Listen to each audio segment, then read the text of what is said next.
News Radio WHOP AM Hopkinsville and WHOP HD3 Hopkinsville.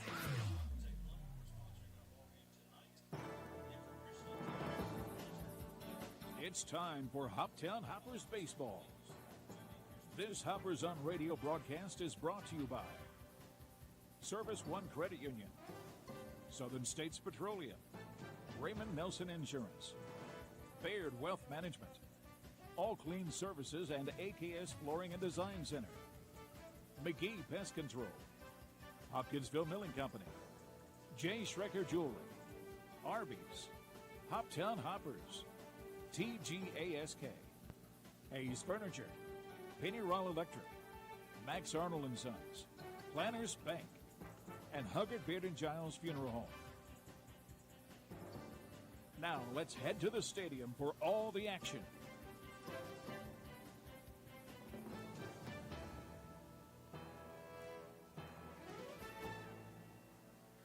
Good evening, ladies and gentlemen. This is Hopper Baseball. Jamar Perkins joined by Ethan Alexander. The Hoptown Hoppers set to play in a rematch against the Full Count Rhythm. We are here inside Colonel Field. Last night, the Hoppers were on the road taking on the Full Count Rhythm in a tough matchup where we saw them lose 5-4. The Hoppers lost 5-4 in the 10th inning. It's that bottom of the 10th inning, the bases loaded, and a wild pitch drove in, or brought in, could you say, the final run to seal the ball game. But still a nice showing of competition from the Hoppers, as when you look at it statistically and as far as their record, Full Count Rhythm are the best team in this league. So to see the Hoppers coming off of 2 back-to-back wins put up a good fight to them, it's definitely a good look for the Hoppers, and excited to see what they will do in tonight's contest once again against the Full Count Rhythm. I had a chance to talk with Coach Davari in our Dugout Show, which is brought to you by the Barbecue Shack, offering catering and custom cooking. Visit them Wednesday and Thursday, 10 a.m. to 5:30 p.m., Friday, 10 a.m. to 6 p.m., and Saturday, 10 a.m. to 3 p.m., 4687 Pembroke Road in Hopkinsville. We're going to take a timeout. When we come back, you'll hear the voice of the head coach, E.J. Davari, talking about a bit about last night's game and what he sees as far as so far in the season and how he feels about tonight's matchup. Again, take about a 1-minute timeout here, and you'll hear from Coach E.J. Davari.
WHOP.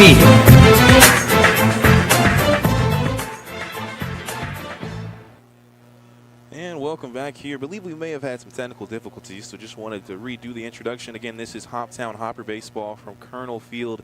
They are set to host the Full Count Rhythm. We are going to pause now for the coaches, or the Dugout Show, and we'll hear from Coach E.J. Davari on what he thinks about this game tonight and the game from last night. Jamar Perkins here with Hopper head coach E.J. Davari. How you doing today, Coach? Pretty good. How about yourself, man? Doing good. Thank you. So, Coach, all of your last 5 games have been decided by 1 run. So, to you, what's the key to pulling it? I mean, you're 3-5 in those five games as well. What's the key to pulling through in those tight matches? Man, just sticking through, all the way to the end. I would love to just, win by a lot more than just 1, but, it comes down to it, and at the end of the day, 1 run better than the other team ends up being the dub. So, a win is a win. Yes, sir. The Rhythm, they have the best record in the OVL and are statistically one of the best teams as well. Hoppers have already beaten the Rhythm earlier this season, and you fell short in extra innings last night just by 1 run. So what do you think that says about this team, and how they're competing against a team like the Rhythm in this league? I think our group it's a good one. We do have some pieces here and there, and we just, like I told them last night, it comes down to execution late on the game, and they played better at the end, and that's what happened last night. So specifically, some things. What do you want to see from your team tonight in the game? I would like just a little bit more in the game, in the dugout, a little more active there. I feel we played a good game of baseball yesterday. We hit the ball well. Balls weren't dropping. Good barrels were being caught. So if we just do the same thing we did last night, I think we'll be in a good position to give ourselves a good one by the end of the night. Last question, Coach. Who's starting, and what can you tell us about him? We got Cody Jones going tonight, right-hander. Hopefully we get some more innings out of him tonight. He was struggling a little bit in his past outing, but hopefully we can get him. We can get him out there a little bit longer today. Thank you, Coach. No problem.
News Radio WHOP.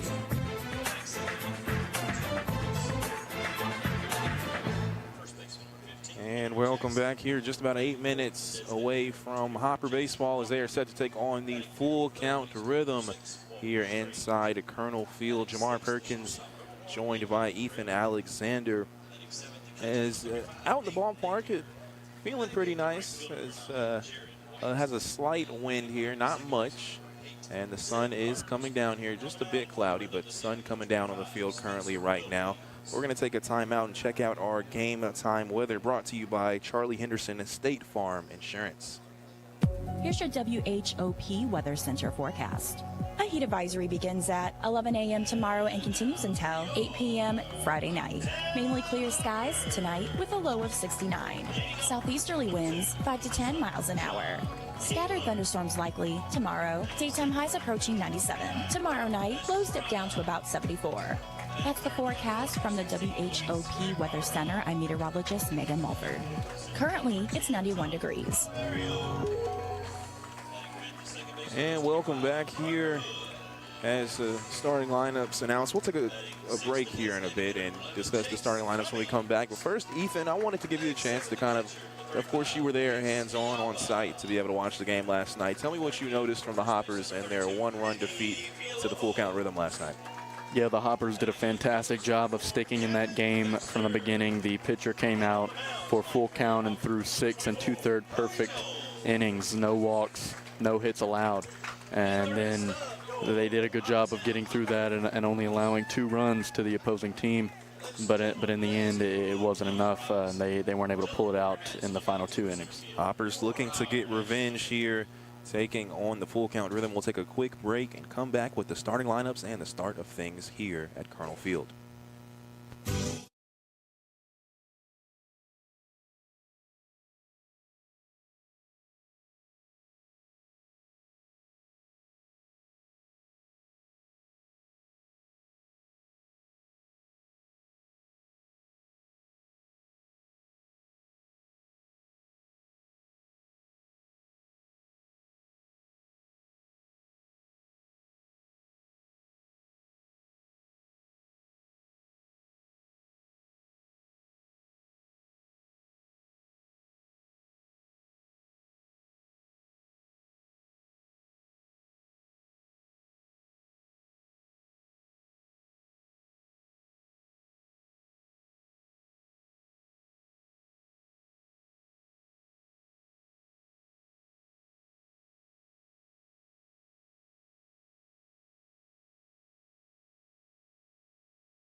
News Radio WHOP.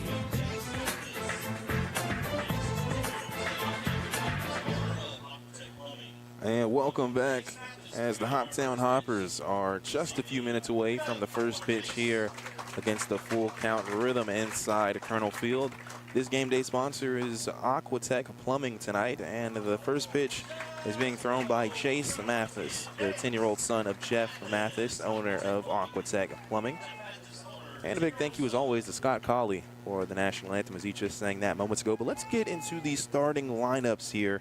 First up, I want to talk about Full Count Rhythm. The starting lineups brought to you by Reichen Elastomers. Join the Reichen Elastomers team with process operator starting pay at over $18 an hour and an excellent benefit package that includes employee paid benefits.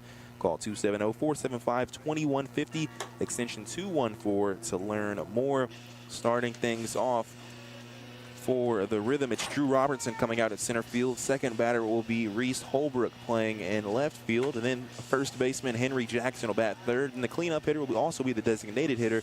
That's Jackson Cawthorn. And then Walker Strange will bat fifth. He's also the third baseman. Levi Perrell will be playing a shortstop. He's a six-hole batter. Then Aiden Napier behind the plate playing a catcher will bat seventh.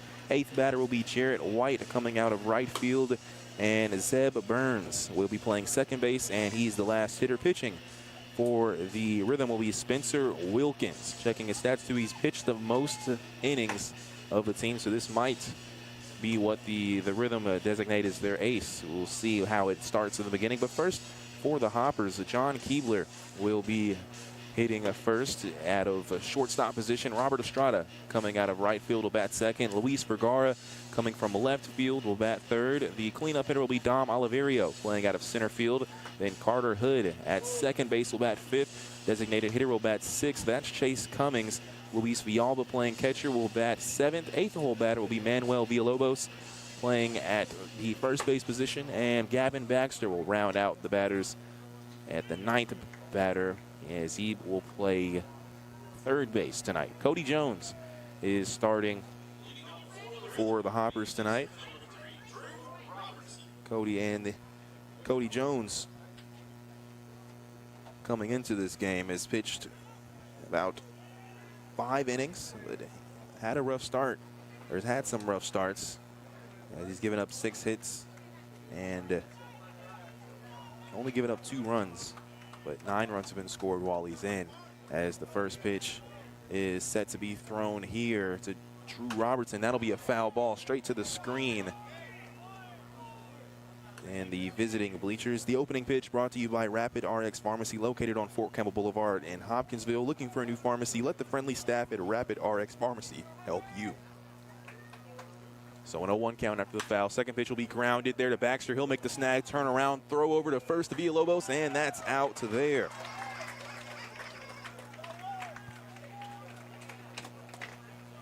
As Baxter was able to catch that grounder to the left of him and make the spin, and the right-handed thrower to get the out over at first. And this lineup tonight for Full Count, very similar to the one we saw last night, minus 1 or 2 here and there, and those 2, I believe, played in that first game. So Hoptown has seen all of these players before. I think vice versa as well. These Hoptown players, probably a mix and match of their 2 games as well. First pitch is high and inside to Reese Holbrook for the Rhythm. He's coming out of the University of North Carolina. 1-0 pitch is swung on and missed, making it a 1-1 count.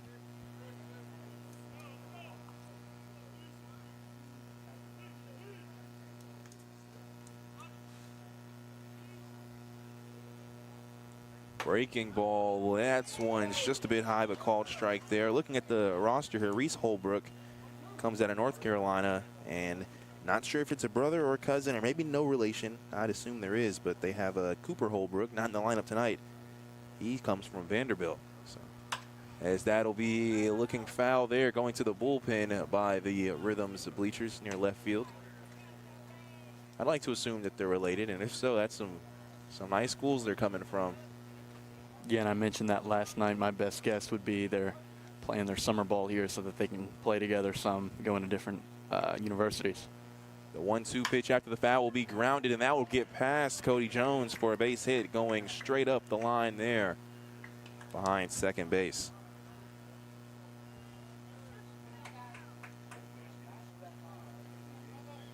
As that shot right there, I think kind of not benefiting him as well. Cody Jones is a bit of a taller player, so that grounder, maybe if he was a bit shorter, could have got down there faster, but wasn't able to get down there at times. So a base hit there for Holbrook. Now up to bat, it's Henry Jackson, the first baseman, right-handed batter. The throw hits the outside corner low for a strike.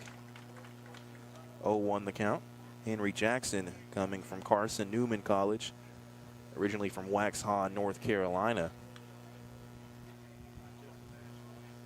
So 0-1 the count. The throw, they're stealing second. That'll be a foul ball going behind the Hoppers bleachers near first base. So coming back to first will be Holbrook. One out here. We just joined us. We just started things here. Game day is the game day sponsor is Aqua Tech Plumbing.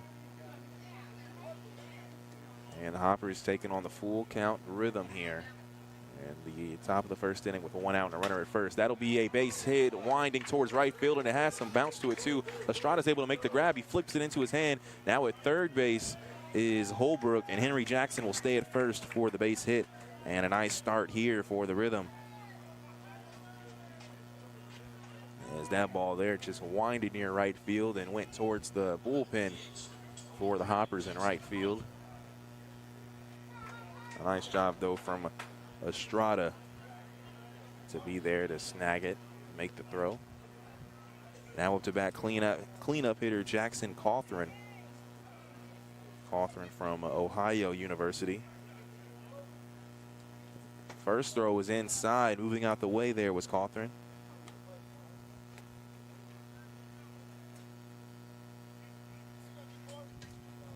So a 1-0 count here. Runners at first and third with one out. Left-handed batter is Cawthron. Right-handed pitcher is Jones. Breaking ball just outside there. We'll make it a 2-0 count.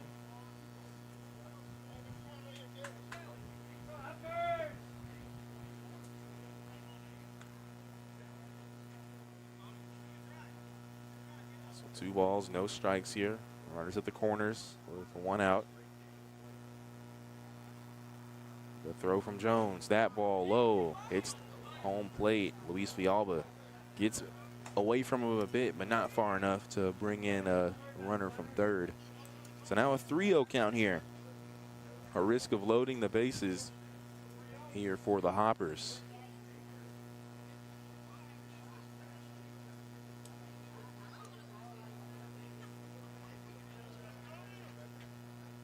The 3-0 counts is going to be taken, but it's taken for a strike there. So 3-1 the count. And a fastball just a bit outside. Jones shakes off the first pitch, says yes to the second. The throw. And that one almost hit Cawthron there. He turned his back, but that's going to walk him regardless to first base. So now bases loaded here. And up to bat, it's a Walker Strange. Yeah, and what you're worried about here is after allowing 2 hits, Cody Jones kind of fearful of throwing it around the zone, and now throwing 4 balls and getting a walk. You kind of want to find a happy medium. You can't go from one extreme to the other. He's going to have to mix in some strike zone pitches, not just trying to get these guys to swing. As that is an outside pitch there for a ball. Walker Strange coming out of Lipscomb University. So we've seen already at the end of the first 6 batters, 3 of them have been Division I. And you see that on the roster, multiple D1 players on this roster. First pitch was a ball, second swung on and missed, making it a 1-1.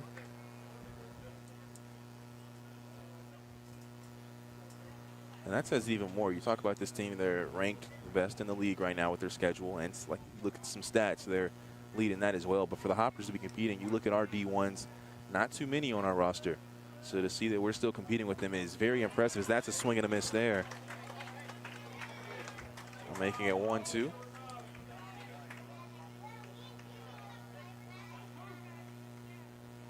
So bases loaded here with 1 out. And a 1-2 count here to Walker Strange. The breaking ball is just a bit high there, evens the count at 2-2. Right down the middle, but just a bit too high there.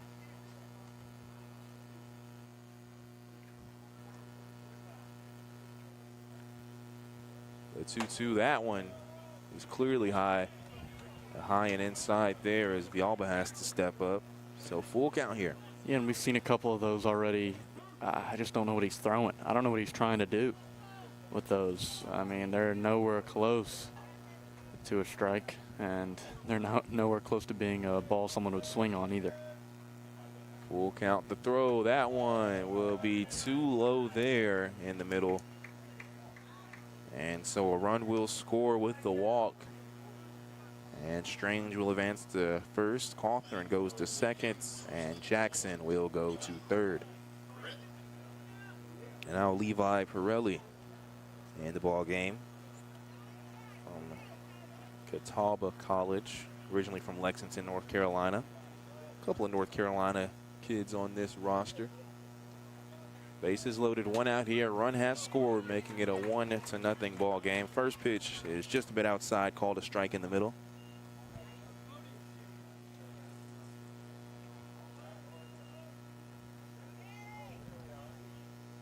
So an 0-1 count. The throw. That one is, says too low. Looked like it was in a good spot, but that makes it a 1-1 count.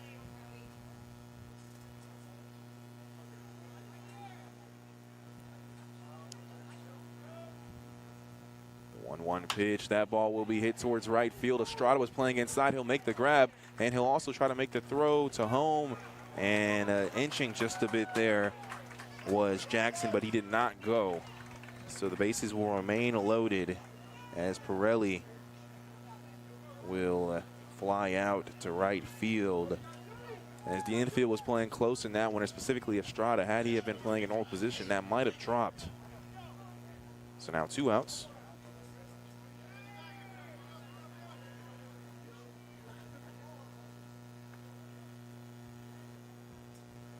The throw. Right-handed batter. That one will get past Villalba. He'll try to make the throw lob, and he cannot make it in time. So with scoring in the run, there will be Jackson. And now runners at second and third, as Cawthorn will go to third and Strange will go to second. Seemed like, too, maybe he wasn't sure that ball was going to get past, or the way he kind of came. It looked like Jones might have came off a little bit relaxed there. Yeah, no urgency. I thought Villalba did a good job to get to that ball quickly, and Cody Jones strolling up to the home plate. Absolutely no urgency right there. I mean, it's just a little baffling. 2-0 ball game. Low pitch there.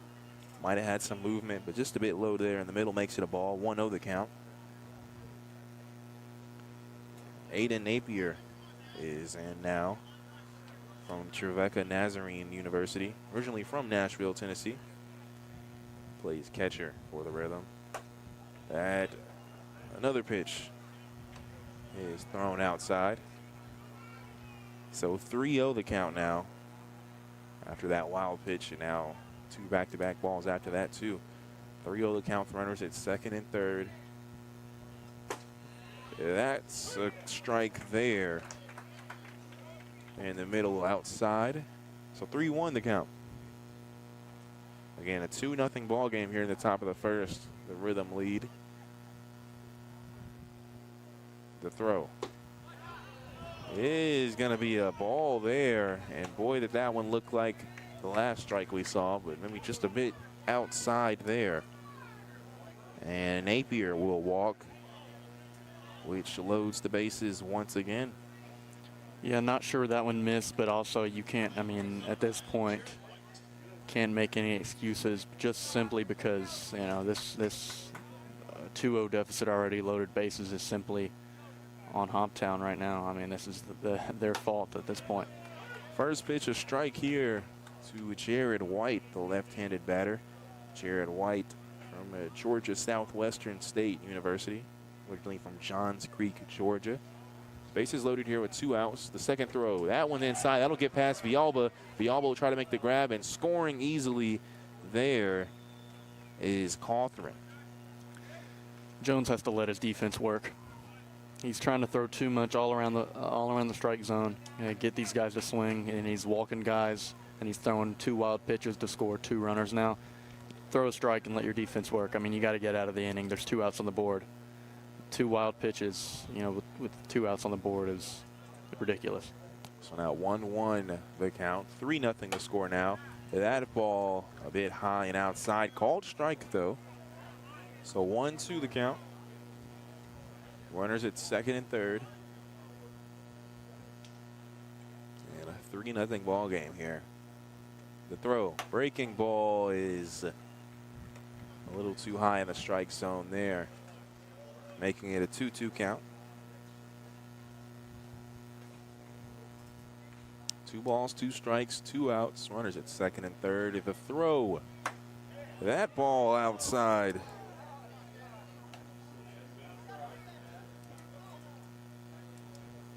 Just a few inches to the right, and that would have been a strike, but just a bit outside, attracting some ooze from the crowd. So full count pitch here with 2 outs. The throw, that ball is high, which will load the bases once again. Jared White will go to first. That was a high pitch. So now bases loaded, and the Rhythm now in their 9th batter here in the top of the first inning. Zeb Burns. 9th batter, and 3 of those batters scored, and 3 of them are on base.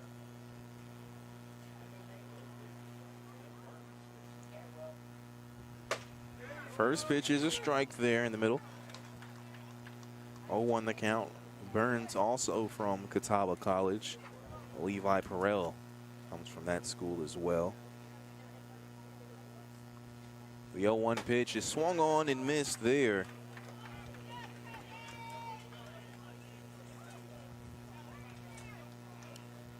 Oh, 2 the count here with 2 outs.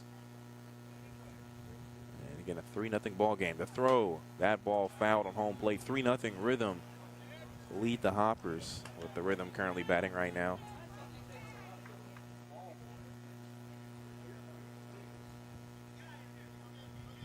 So an 0-2 count here after that foul ball with 2 outs. Hoppers trying to get out of the field, and that's going to be a high ball there, making it a 1-2 count now.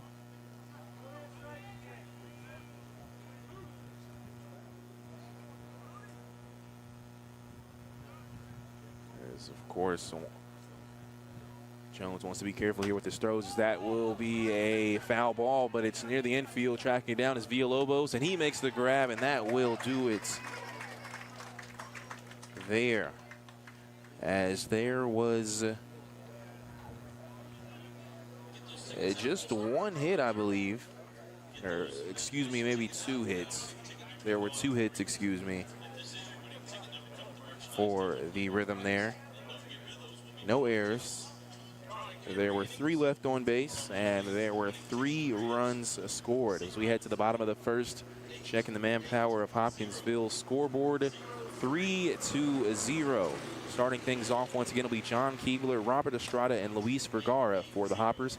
We'll be back to see them use their bats here coming up after this timeout. This is Hopper Baseball, brought to you by Chick-fil-A.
WHOP.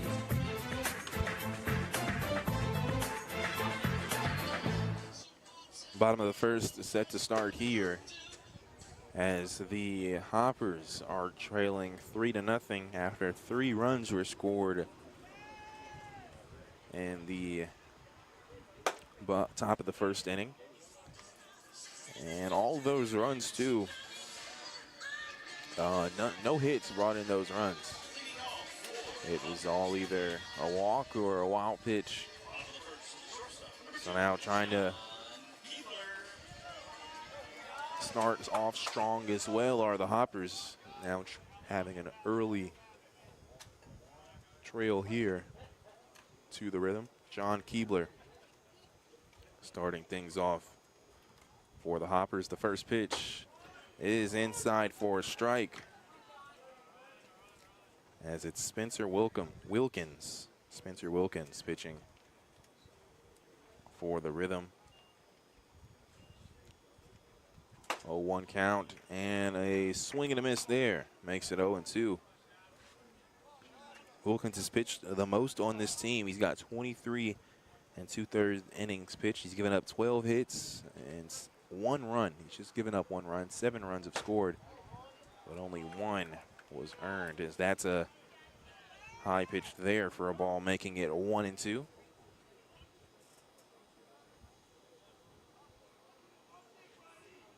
The 1-2 count. The throw, that ball chopped and fouled, as Robert Estrada on deck will make the grab.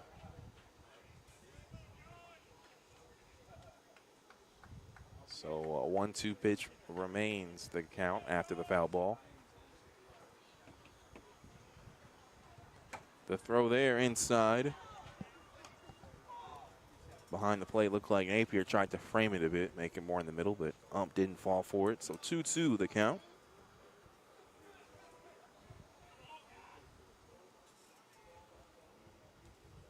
The throw, that ball is fouled and lines right on top of the, or right over, should I say, the Hopper dugout.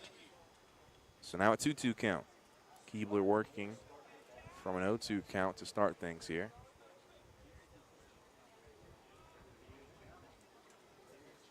The throw, breaking ball just a bit low. Nice eye there from Keebler, making the count full.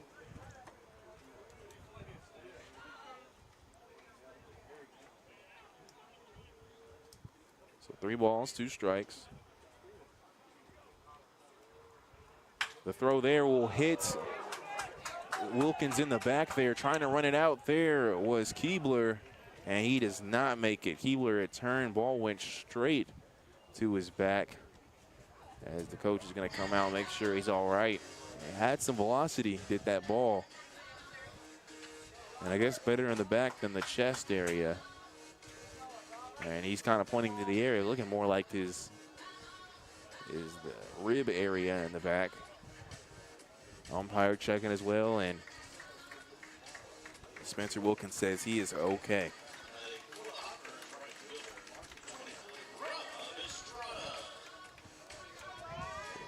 Robert Estrada is at the plate now. The Hoppers wearing their white uniforms with red and white and black stripes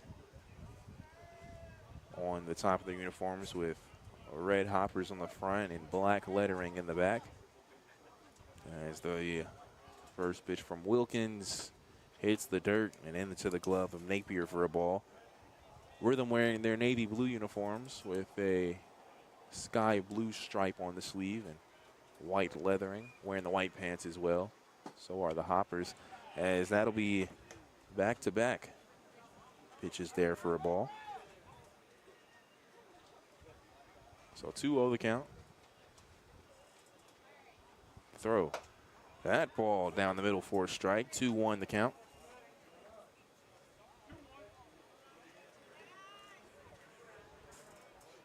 Estrada with the .258 average. That'll be a chopper towards third. It's fielded there from Strange. He'll make the throw. It's close. And Estrada runs it out there. He's safe.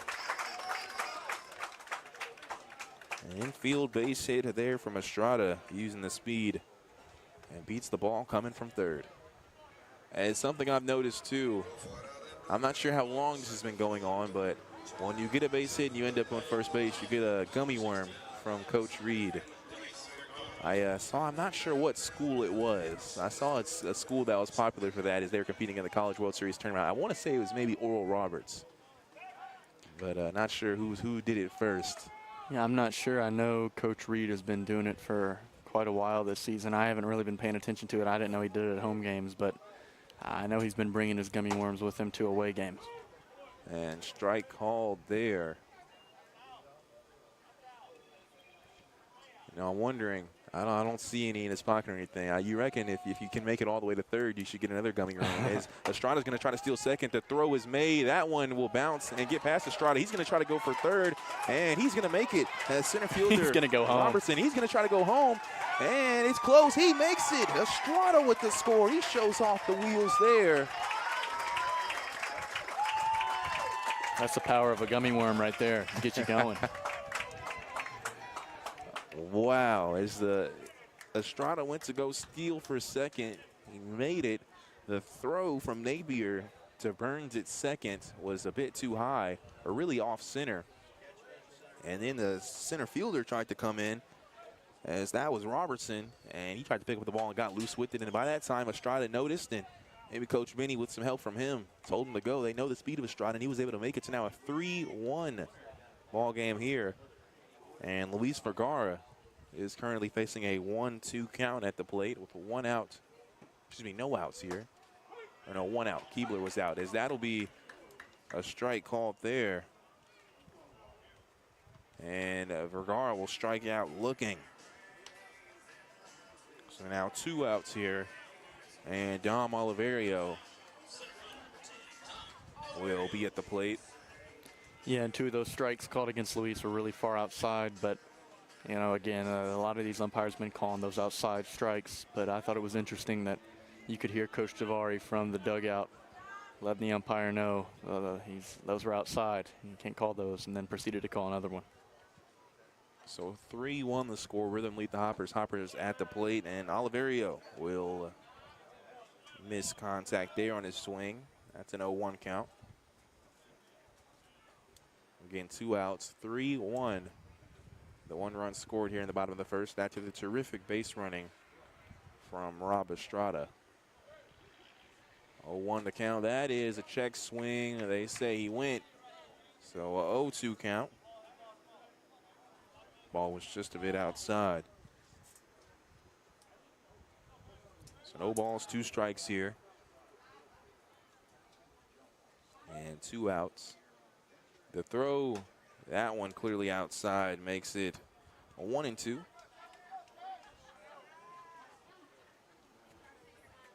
Again, Spencer Wilkins is pitching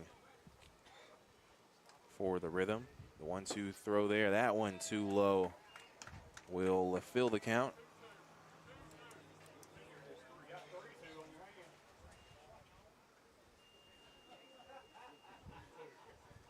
And it's 2-2, excuse me. 2 balls, 2 strikes. The throw there is low. So now 3 balls, 2 strikes. Spencer Wilkins is coming from Kennesaw State University. As that'll be a shot towards right field, and it's fouled there. As it winded near the bullpen for the Hoppers. So full count still here with 2 outs, and Oliverio at the plate.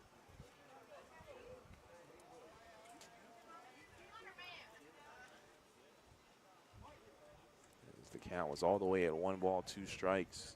Oliverio working his way here in the count. The full count throw from Wilkins will be fouled once again behind home plate, high near the right side of the screen.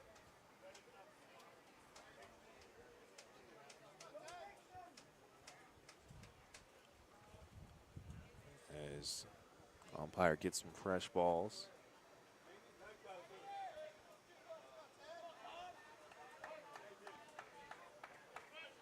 Oliveria still at the plate here with the full count. Again, 2 outs. The throw, breaking ball, and they're going to call a strike there. It looked a bit low, but that's the back-to-back strikeouts, as the umpire is going to give a warning to Coach Davari for chirping from the dugout. So he says, looks over, that's your warning. And that is the 3rd out there, as the Hoppers managed to get 1 hit with an error.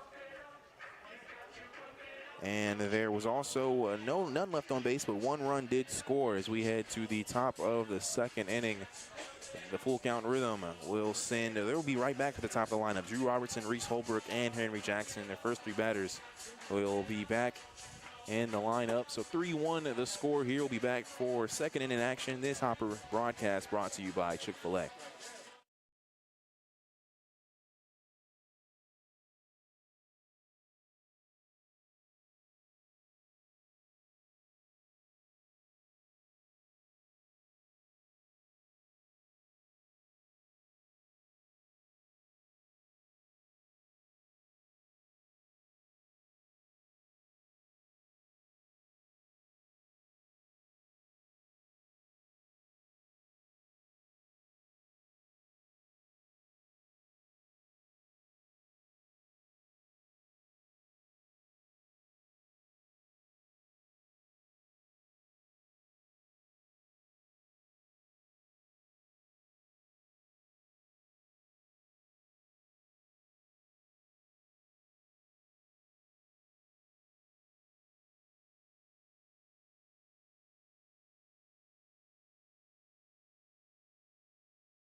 News Radio WHOP.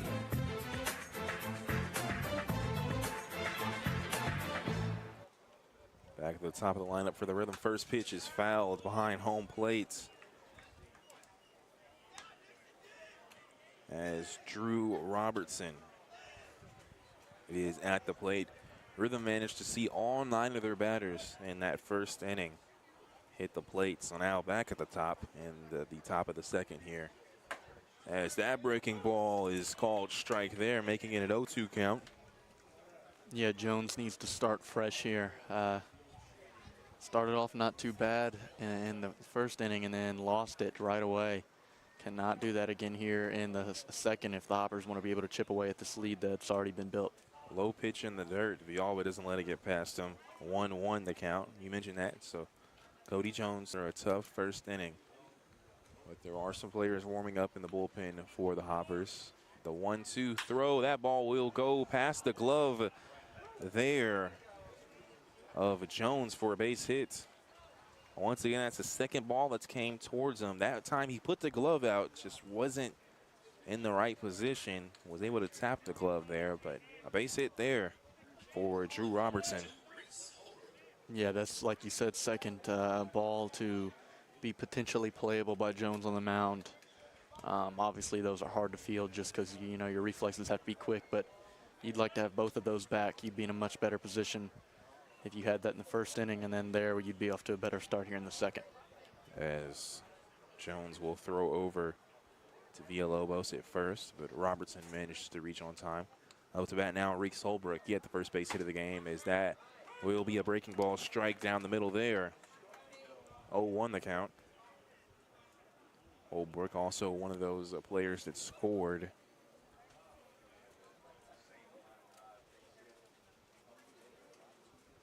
Won the count. Trying to steal here. Going to 2nd is Robertson. The throw, and it's too far to the left there from the shortstop Keebler, so he can't tag. So Robertson will steal to 2nd. So runner on 2nd now with no outs. And Holbrook facing an 0-2 count. That throw was a strike for the stolen base. The throw, breaking ball, that looks like an infield fly there. Keebler is waving off everyone by shortstop. He will make the grab. And so now 1 out. And then, of course, staying at 2nd there is Robertson. And back at the plate, Henry Jackson. Jackson also had a base hit in the top of the first, and he also scored as well.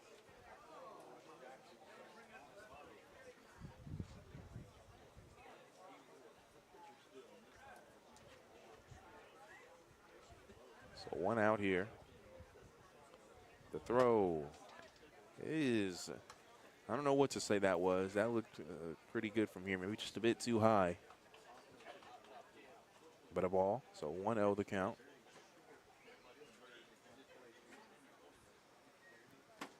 That throw low and inside for a strike.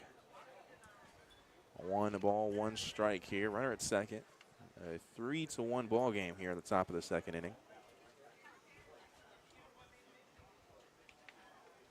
The throw, breaking ball, that one really hitting the low side of the strike zone here, as that's another one from Jones. So 1 ball, 2 strikes.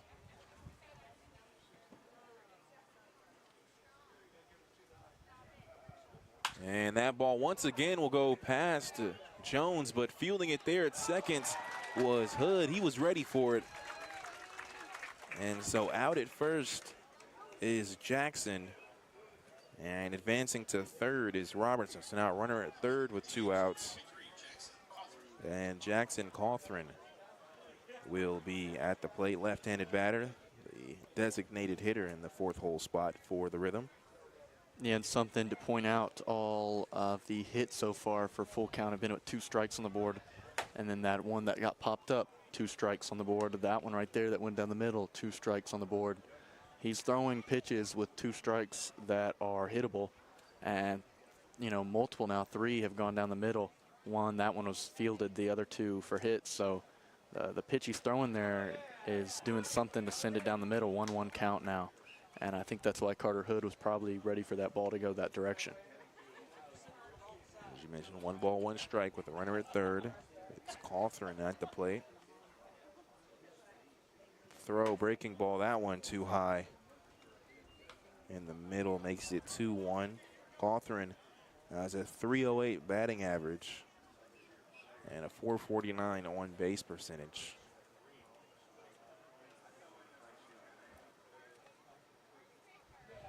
2-1 throw, that'll be a strike there. So 2 balls, 2 strikes, and 2 outs here with the runner at third. A 3-1 lead currently.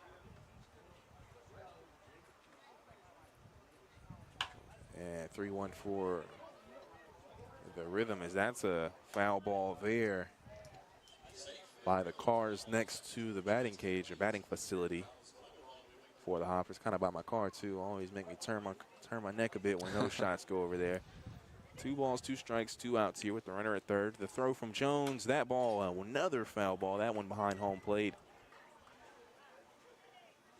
Yeah, and this batter's fighting to fight right now. Both of those pitches look more like balls than strikes, but swinging on both, not taking any chances. If you're Jones, you probably should be aware of that. This guy is going to try to swing on them even if they're not right in the strike zone. So a 2-2 count here. Still the throw. That one is outside, making the count full. Some oohs from the crowd, but from my view, that was clearly off the base there outside. Yeah, but he's going to get those after end of last inning. He's not going to get the benefit of the doubt from this crowd. So anything close will be oohed and awed. Full count, and that one is a high pitch there. It looked like it was trying to be a breaking ball, but just got away from Jones and went high and outside. So now runners at the corners after the walk. And Walker Strange, the right-handed batter, is at the plate. Yeah, Cody Jones desperately needs to get out of this inning, leave the runners where they are. Cannot afford to advance this lead for a full count. There he had that batter on a 2-2 count and eventually walks him. Defense has been pretty solid so far. May need to let him work. The throw there was a check swing, but it didn't matter. That's a strike there. It's a Strange. Strange, a 208 batting average. Does have one of the 4 home runs on the season.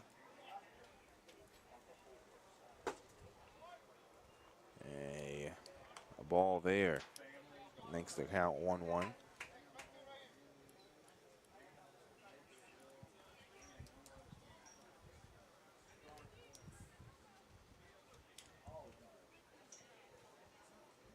So 1 ball, 1 strike here. Runners at first and third. Breaking ball, that's another high one there for a ball inside. 2-1 the count. Looking at the stats for the full count rhythm, they're listed to have 4 home runs, but looking at individual players, only adds up to 3. Possibly a player that left the roster for the rhythm.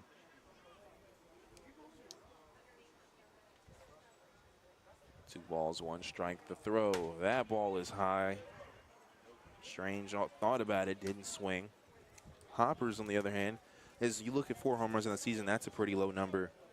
That's 8th in the league, but the Hoppers with just 2 home runs, that is last place in the OVL. So what we've seen from the Hoppers is they, lately in the last couple of games, they've managed to get timely hits. And that's really all that matters, is that's going to be another walk there with a 3-1 count.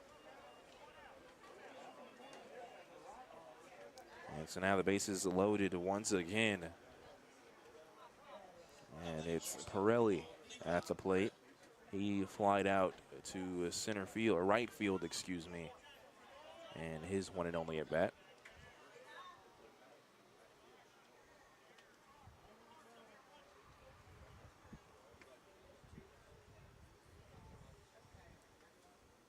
So Levi Pirelli here. The throw, that will be a base hit. Will bring in at least 1 run. Trying to come from third, it'll be another one. And no, staying there. As staying at third there will be Cawthron. And he could have went if he wanted to, because the ball had got loose there from Jones. And so now 4-1 as Robertson scores. And a base hit there from Pirelli. And that's all it takes. I mean, you had 2 outs with a runner on third, and then you walk 2, allow a hit. And that runner on third comes home, you still have 2 outs, and the bases are loaded. And first pitch there to Aiden Napier is a strike. As that shot from Perot was a line drive to center field. Bringing in the run. 0-1 the count. That's a swing and a miss. Good sign here. Have to get him here. Hoppers. Have to get him here.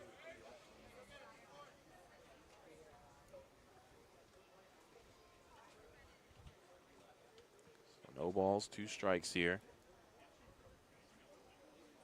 Napier was walked in his last at bat. He will swing and miss there. So striking out there is Napier. And that will do it for the Rhythm, as they managed to get 2 hits.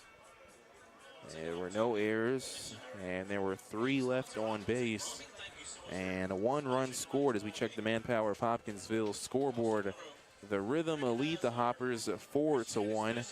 On deck for the Hoppers will be Carter Hood, Chase Cummings, and Luis Villalba. In the bottom of the second, this is Hopper Baseball, brought to you by Chick-fil-A.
This is News Radio WHOP AM Hopkinsville and WHOP HD3 Hopkinsville. News Radio WHOP.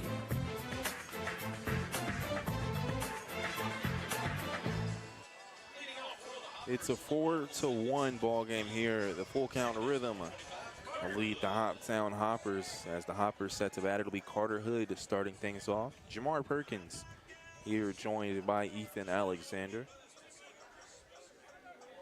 Hood, the 5th batter in the lineup, so it'll be 5, 6, 7 here for the Hoppers in the bottom of the 2nd. First throw is in the middle there, just a bit inside. As Wilkins is still pitching for the Rhythm. So an 0-1 count. Second throw, that one a strike as well. Hood brought the bat off his shoulders a bit, but didn't swing. That makes it no balls and 2 strikes. Carter Hood, a 242 batting average. As he'll get a shot there and a base hit right towards the center field as it drops in the short area of center field. So a base hit there for Carter Hood. Chase Cummings will come to the plate.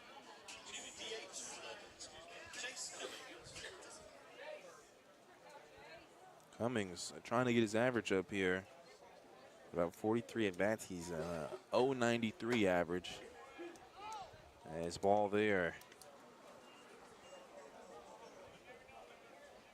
makes it 1-0. Cummings with the 163 on base percentage. Runner at first. He'll throw over to first. Hood is there in time, sliding.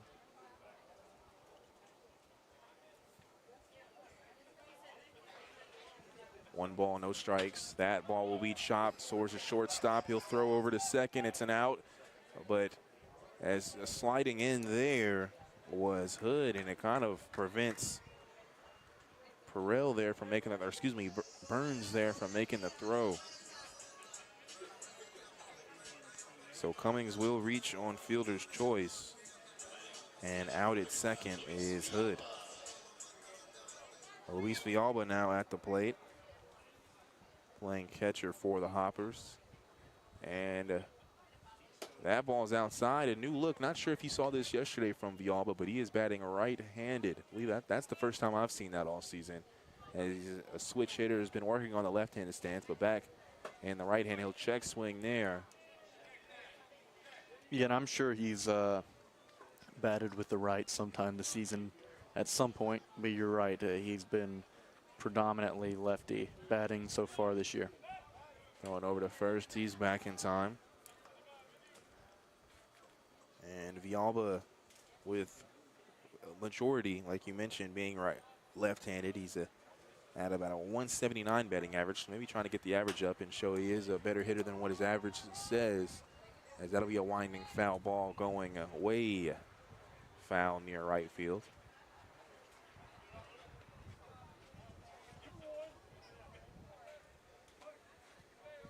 Two balls, one strike here after the foul ball. Runner at first with one out, the throw. And they're going to call a strike there, making it 2 balls, 2 strikes. Low outside pitch there, fastball. Going over to first and back in time. There is Cummings. As Cummings was just stepping off of the bag before that throw. 2-2 pitch, breaking ball fouled, late swing there.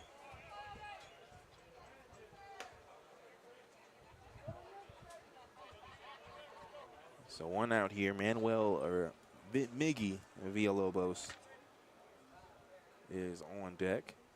The throw.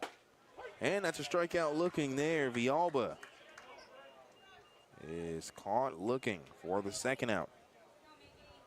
Yeah, and that third one called was definitely a strike. Second one was not. So even though he probably knows that that third one wasn't a strike, that's multiple batters now that have had to stand in that box a little extra after they strike out to kind of let the umpire know they're not too happy with him. Throwing over to first. Once again, Cummings is back in time.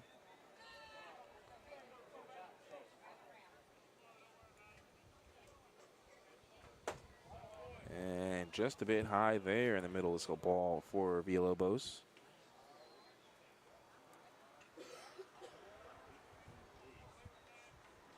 One ball, no strikes. The throw, swing and a miss there, late swing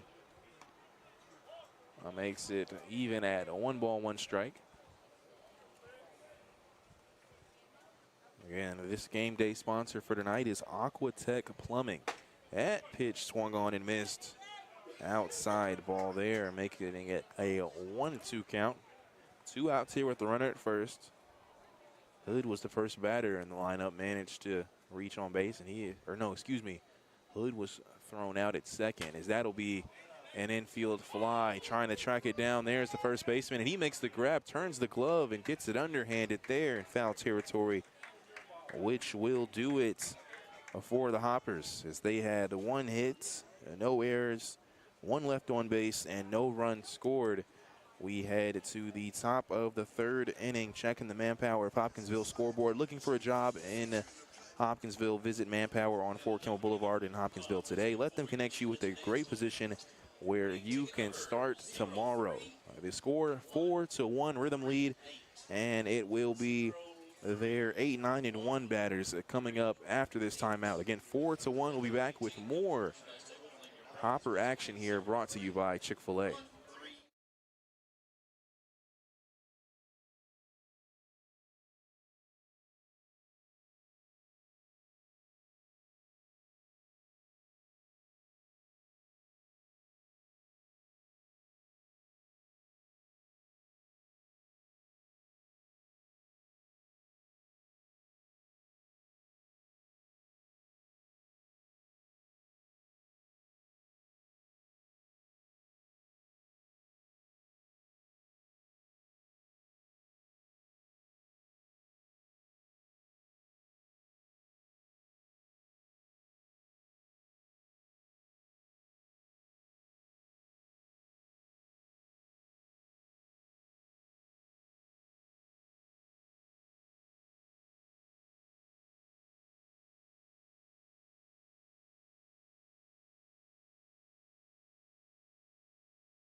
News Radio WHOP.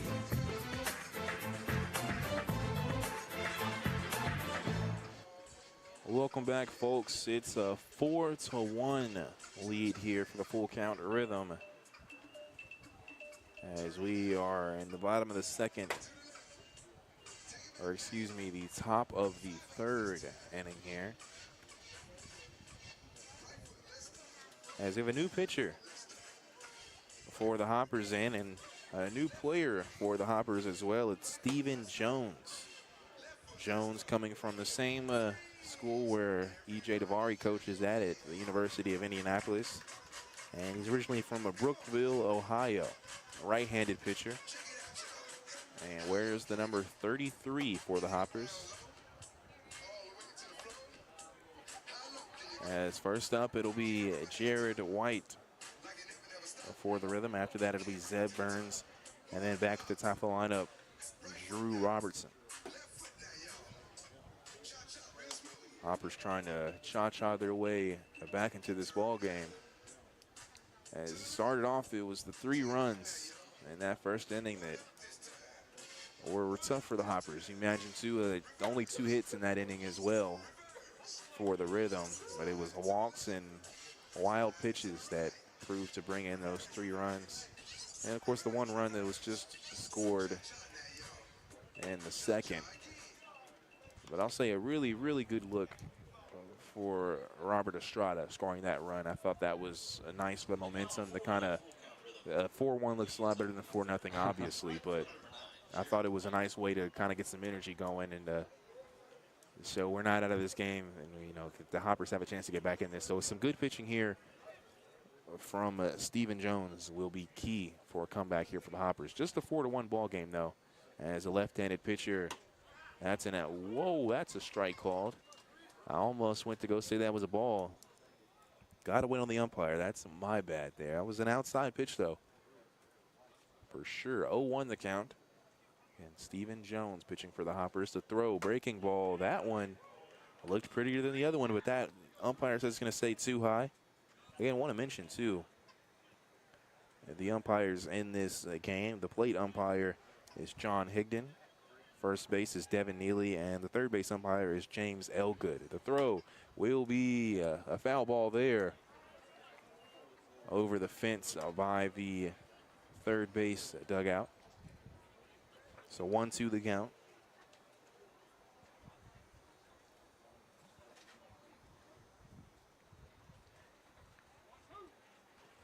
Sun coming down just a bit here at Colonel Field. That ball high there evens the count, making it 2-2. So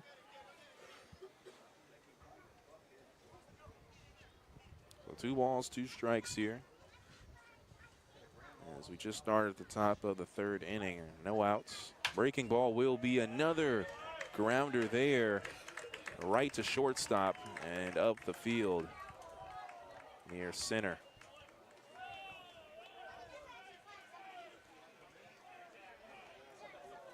So Rhythm starts things off here with a base hit from Jared White. Now Zeb Burns will come to the plate. Every single hit so far in this game has come with 2 strikes on the board. These pitchers got to start punching out some of these guys.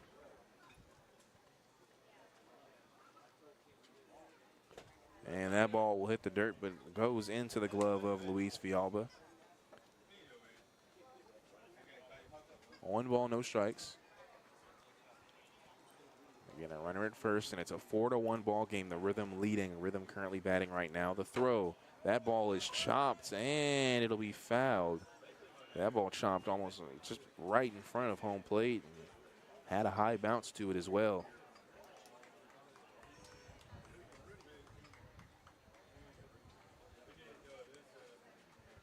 Jared White at the plate was walked in his last at bat.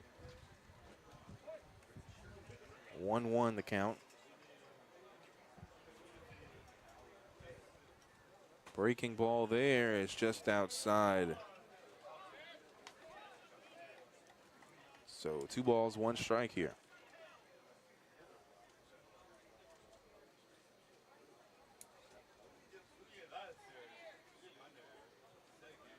The 2-1, the throw, that ball is inside, which will make it a 3-1 count. Connor Bedard was drafted by the Chicago Blackhawks with the first pick in the NHL draft. Similar to the NBA with Victor Wembanyama, pretty much everyone knew that that was going to be the #1 pick. As that pitch there is going to be inside for a strike, just inside.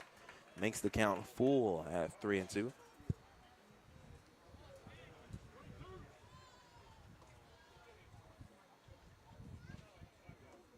So a runner at first here. No outs. And a full count here to Zeb Burns. The throw, breaking ball, and that's a strikeout looking there outside. Throw there in the middle. And that's the first out. Now Drew Robertson will be at the plate. He had a base hit. And the top of the second.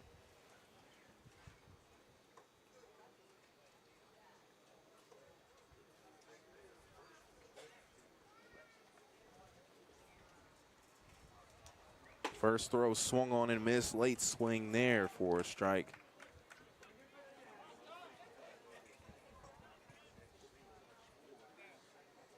No balls, 1 strike. Seems a lot from what we're seeing so far are lower pitches, as that'll be a throw and a chopper breaking ball fouled near the Hopper dugout. 0-2 the count, as the full count Rhythm is celebrating. Their first base coach made a 1-armed grab there after a choppered foul. 0-2 the count.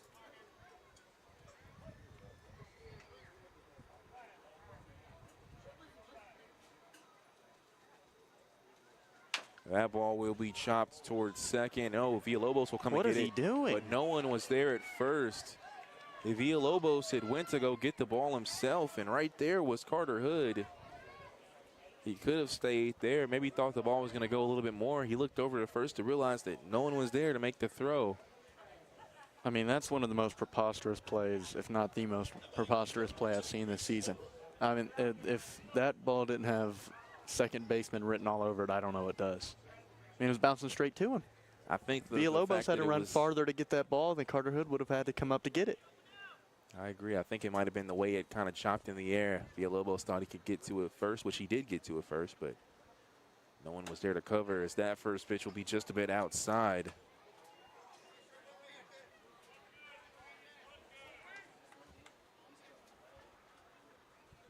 So Robertson gets back-to-back base hits. Not necessarily ruled an error there, so a base hit there for Robertson. Now Reese Holbrook is at the plate. First pitch was the ball, second pitch is in the dirt, and gets into the chest of Villalba for the second ball. So 2-1 the count. I also don't get how this game, how you determine errors and hits in this game, because if that's not an error, I don't know what is. I mean, that's just a basic definition in every other, human's mind that would be an error, but in the game of baseball, it's just absolutely ridiculous. I'm still almost dumbfounded by that situation. The 2-0 pitch is swung on and missed there. So 2 balls, 1 strike with 1 out here. Runners at first and second. And if you are Villalobos, you just got to shake that one off. Obviously, not to play. If you could go back in time, you take that one back, but you can't, so you have to move forward if you're Villalobos. That pitch is a breaking ball and thrown high, making it a 3-1 count. I mentioned that there weren't really many high pitches we were seeing from Jones, contrary to what we were seeing from Cody Jones. I mentioned, too, Steven Jones is in the game now. Cody Jones is out. So runners at first and second, 3-1 pitch. That ball will be outside, which will load the bases. And you go from a position where you would have had a guy on second base and 2 outs on the board to loaded bases with 1 out on the board, and stuff like that is why this team is 8-12 in this league. Henry Jackson at the plate now.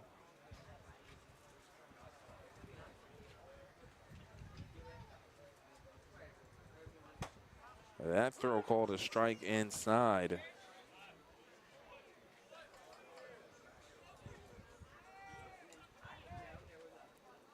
Jackson had a base hit in the first, grounded out to second in the second inning.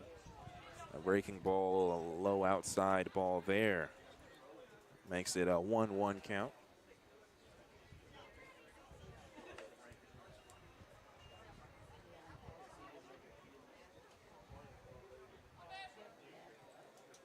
Jones nods the pitch. He'll make the throw. That ball will be hit towards the left field or left center.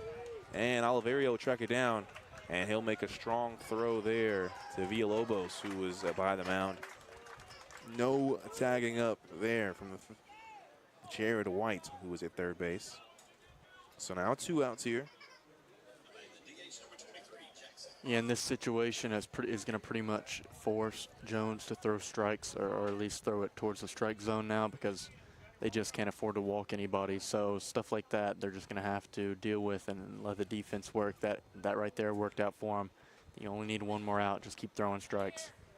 Now Cawthron is at the plate. He has walked in his 2 at-bats so far in this game, both of them.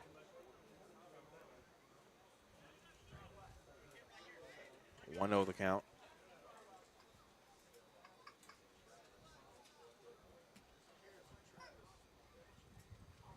The throw there just outside. Makes it 2 balls, no strikes.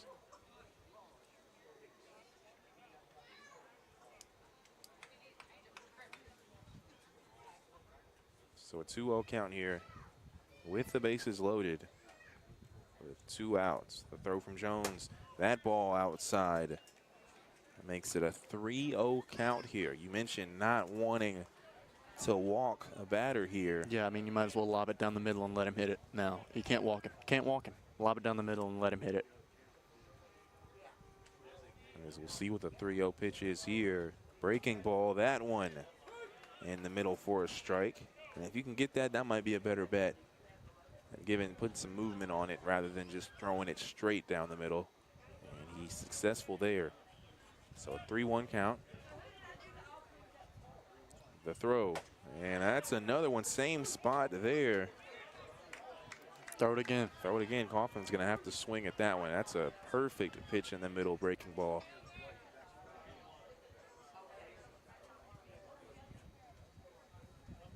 Full count pitch. He does throw the same pitch, but it is a bit inside there. So it will walk Jared White to score. And now going to third will be Robertson. Going to second is Holbrook. And Cawthron will go to first after the walk.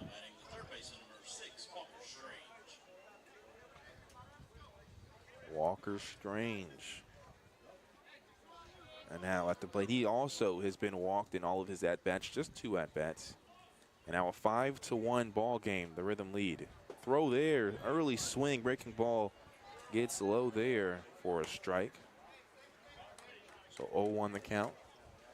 For the most part, this breaking ball has been working for Jones. Obviously, that last pitch was a really, really close ball there to advance the run after the walk. 0-1 the count there. Here we go. High pitch there. Makes it 1-1. Yeah, I mean, you're right. His fastball is just not working for him. The speed's fine, but he has no control over it right now. And that breaking ball with some off speed, it does seem to be a little bit easier to control for him. The 1-1. And we say that fastball is right in the middle, just a bit inside for a strike. So now 1-2 the count. Yeah, and it's confusing because that one inside, I thought that was a strike, obviously, but that pitch that was called a ball to walk the runner and score the run was not any more inside than that. 1-2. That's going to be a strikeout looking there. A bit low and outside there for the strikeouts. As the Hoppers are able to retire the Rhythm after seeing 7 batters. As there was 2 hits. There was no errors, 3 left on base, and 1 run scored. Check the manpower of Hopkinsville scoreboard. 5-1. The Rhythm lead the Hoppers, and it'll be the 9-1-2 batters coming up. It'll be Baxter, Keebler, and Estrada for the Hoppers. We'll be back with 3rd inning action brought to you by Chick-fil-A.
News Radio WHOP.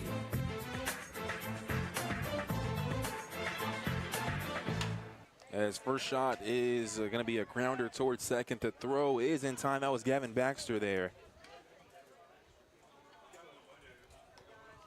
As he grounds out to second. It was a first pitch swing there from Baxter.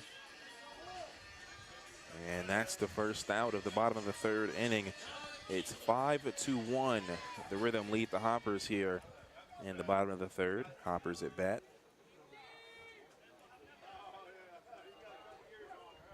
Wilkins pitching for the Hoppers. Breaking ball called strike.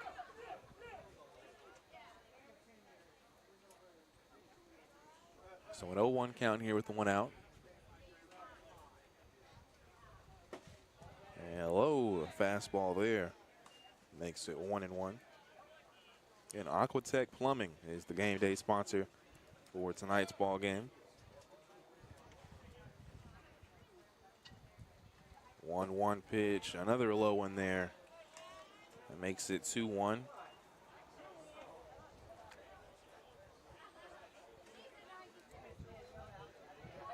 Two balls, one strike.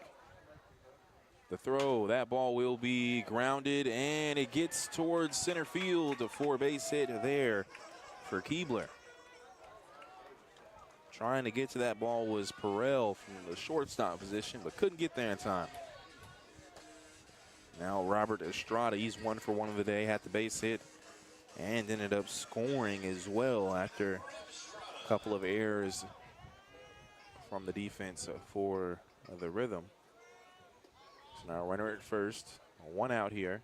The first throw is high and inside for a ball.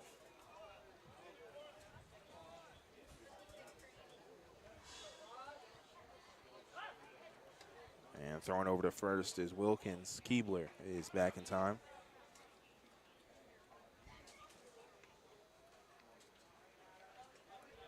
So 1 ball, no strikes. That throw, bit outside for a strike towards the middle.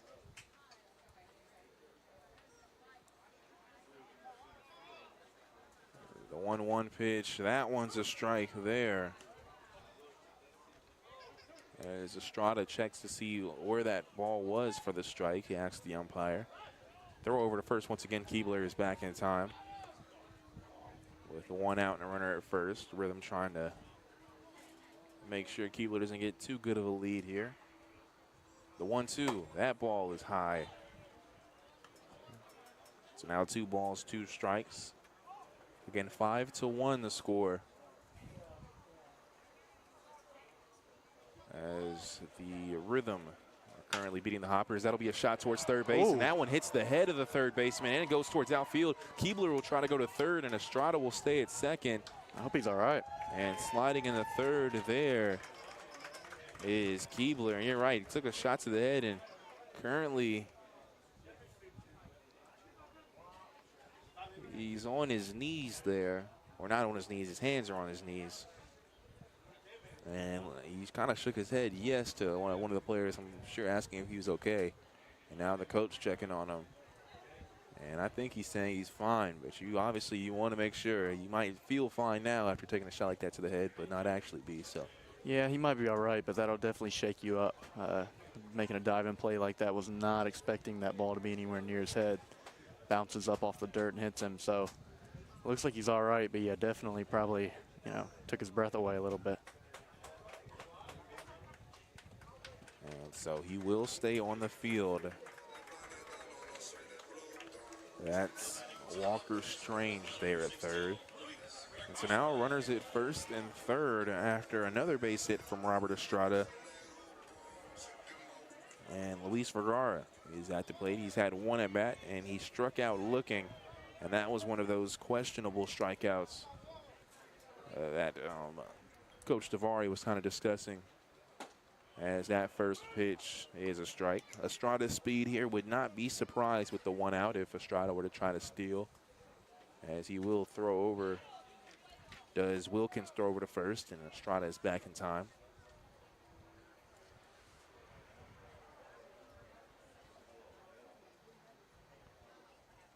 And the throw, that ball will be hit towards the third baseman. Strange, he'll throw it second. That's another throw to first, and that's a double play there. As coming into home was Keebler, but not able to get the run there after the double play. As it was 5-4-3 there. And that will do it for the Hoppers, as they managed to get 2 hits with no errors. They left 1 on base, and no runs were scored as we headed to the top of the 4th inning. Checking the manpower of Hopkinsville's scoreboard. The Rhythm lead the Hoppers, and it'll be the 6, 7, 8 batters for the Rhythm. That's Perel, Napier, and White for the Hoppers. We'll be back with more action here, brought to you by Chick-fil-A.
It's a 5-1 ball game as the Hoppers are trailing in this one. Rhythm lead the Hoppers a 5-1. We got a new pitcher for the Hoppers.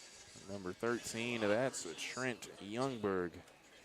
He comes from Muskingum University and from Homerville, Ohio is Trent Youngberg. Yeah, and Stephen Jones only pitching an inning. Trent Youngberg will probably only pitch one, maybe two at the most.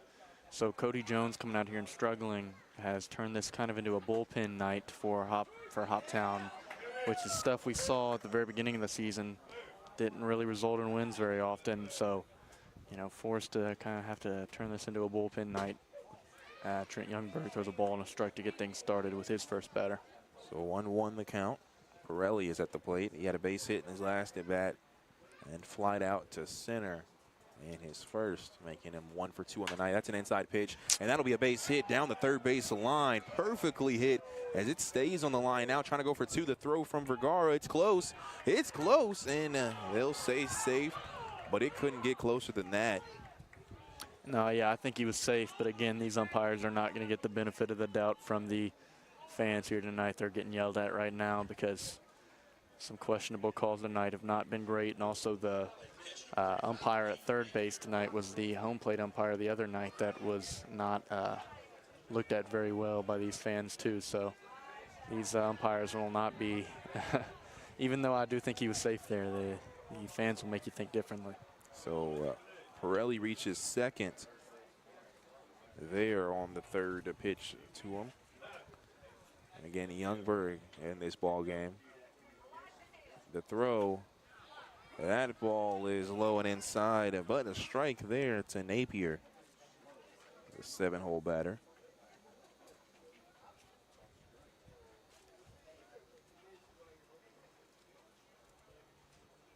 So runner at second, 0-1 the count, top of the fourth here with no outs. Second pitch, just a bit too high there, I believe, maybe for a ball. It was a close one. So 1-1 the count.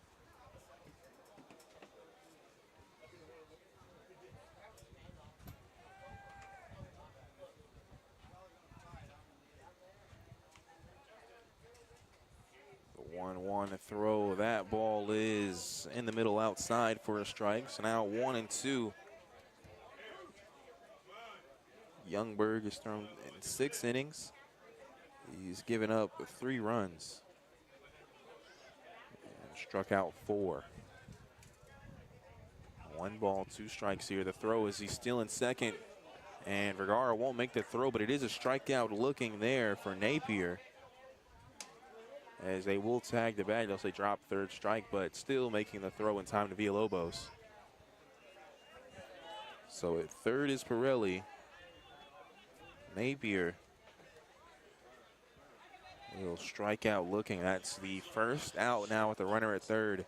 Jarrett White, he had a base hit, and he was the 1 run that scored in the last inning.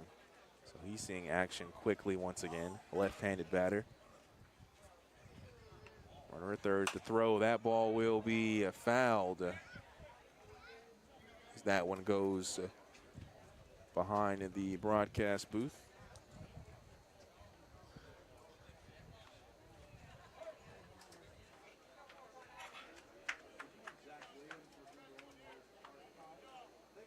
No balls, 1 strike, 1 out. The throw. That ball is inside.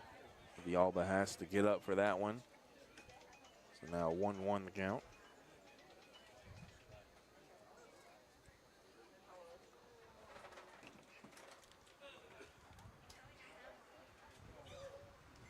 One ball, 1 strike, 1 out, and a runner at third. That ball is outside and low, making it a 2-1 count. Hoppers just played this team yesterday. They did the full count rather than they lost in extra innings 5-4. Right now, 5-1. The score is the Rhythm lead.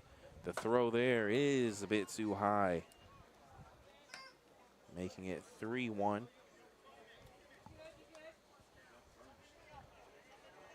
So the Rhythm already totaling what they had last night in just 3 innings.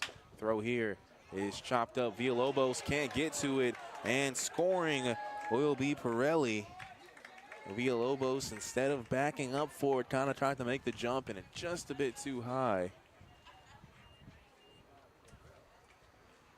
And so now 6-1 the score, and a base hit there from Jared White. That's back-to-back hits for him. So now a runner at first. And Zeb Burns at the plate. He is 0 for 2, struck out looking in his last at-bat, and in the first inning, he popped out to Villalobos at first.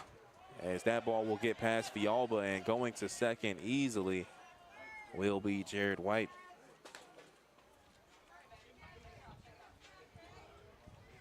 Tell you what, with how poorly Hoptown's playing right now, a guy 0-2, not only is that surprising, but you know, in his head, he's going to do everything he can here to get on base. Can't be the one guy on your team to not get on base whenever the opposing team's playing as bad as Hoptown is right now. As you say that, he is. Actually, he's the only player that hasn't reached base on this team. Now that's a strike there. So 1-1 count.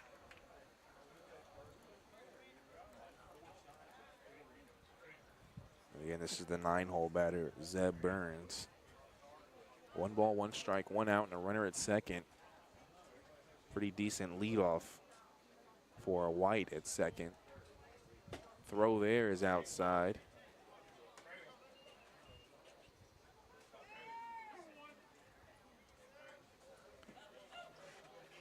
So 2 balls, 1 strike here.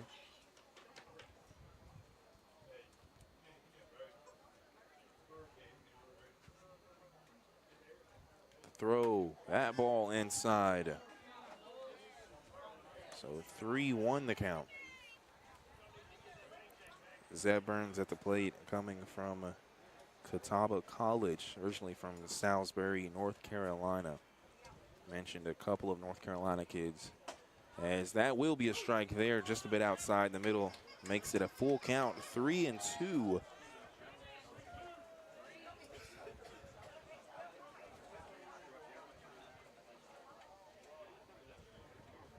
So a full count here with the runner at second and 1 out.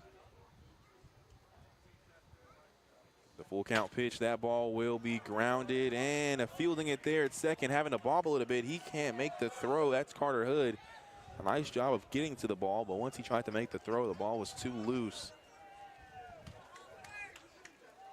So Burns will reach first, and now that's it. Every single player on this Rhythm roster have reached a base. Through the first 3 full innings into the 4th right now, we've seen games for Hoptown this season that have been in a worse spot. But most of those have been just pitching. This game right now may be the worst pitching plus defense performance the Hoppers have started off to all season long. Because, I mean, the pitching hasn't been great, but the defense has also been pretty blunder heavy so far. I can see what you're saying there. It just doesn't, it feels off for the Hoppers here. You look at it, it's only a 6-1 ball game. I say only, but it feels like way more than that, and Full Count hasn't even really had to do anything. I mean, they've gotten a few hits, but they haven't been destroying, balls or anything like that. It's walks and errors and hits and just everything. It's just a total mess. 1 ball, 1 strike. Inside, it was a check swing. He didn't go, the umpire says. Villalba looks over at the ump, says, "Are you sure?" And ump says yes, so 2-1 the count. We've got runners at the corners at first and third. A 2-1 count here with 1 out. Throw there, that's a strike, just a bit high. So 2 balls, 2 strikes.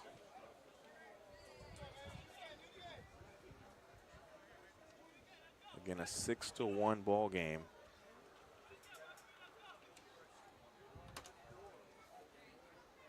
The throw, that ball is fouled by the fence, or way past the fence by left field. Again, a left-handed batter is Drew Robertson. He's 2 for 3 on the day. He's coming off of back-to-back base hits in the 2nd and in the 3rd. So a 2-2 count here. Youngberg on the mound. His throw as they'll try to steal going to second. It'll be a ball. And reaching second easily there will be Zeb Burns. So now runners at second and third. And I'll tell you what, a stolen base there, probably the quietest I've ever heard the team in a stolen base. Usually when someone steals a base, you hear everyone yell runner. There maybe one person yelled it. It's just, you know, tonight's just off to a rough start. Full count throw here. That ball will be hit towards center field. And Oliverio can't get to it, and it will go over the fence for a ground rule double, and that will bring in both of the runs as the runners were at second and third. So a double there for Robertson. He led the team in doubles, or leads the team, could I say. That's his 7th double of the season.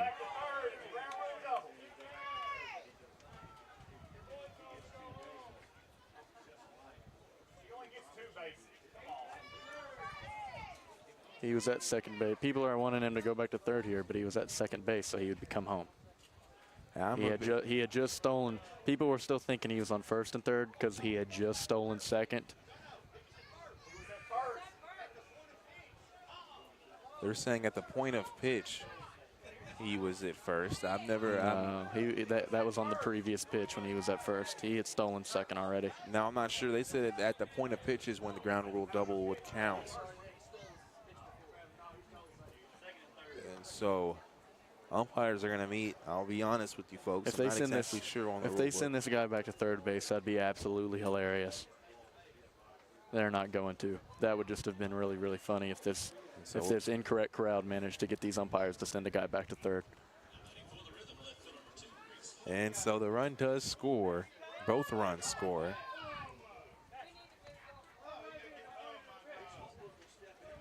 And Villalba had a meeting there with Youngberg.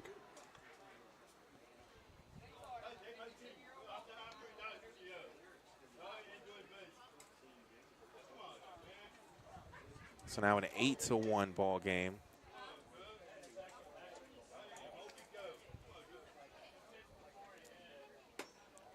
First pitch there is an outside ball. It's Reese Holbrook at the plate. He's a 1 for 2 on the day. He walked in his last at bat. And a 1-0 count here with the runner at second. And a 1 out. Outside pitch there for a ball. Back-to-back balls makes it 2-0.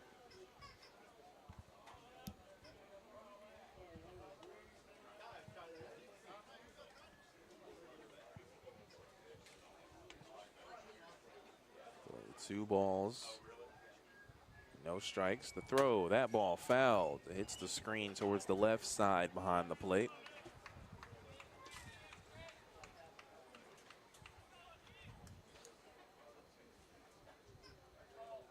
So 2 balls, 1 strike here.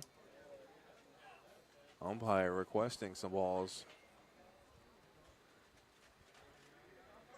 Ball boy Nixon will assist him.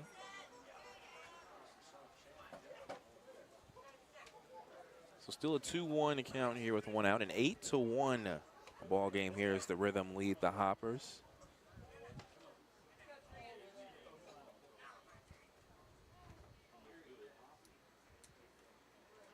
The throw. That ball is going to go behind the Chick-fil-A broadcast booth. That makes it 2 balls and 2 strikes.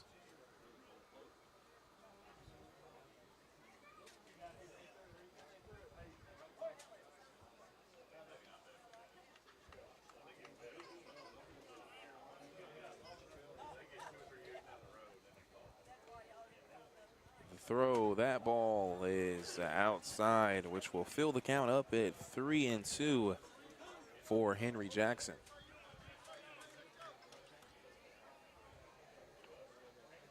Tell you what, Henry Jackson, a nice wooden bat he sports on his shoulder. Is the perfect blue to match the sky blue for the Rhythm as he's going to hit a shot towards left field. That'll be a base hit near left center, trying to come in from home.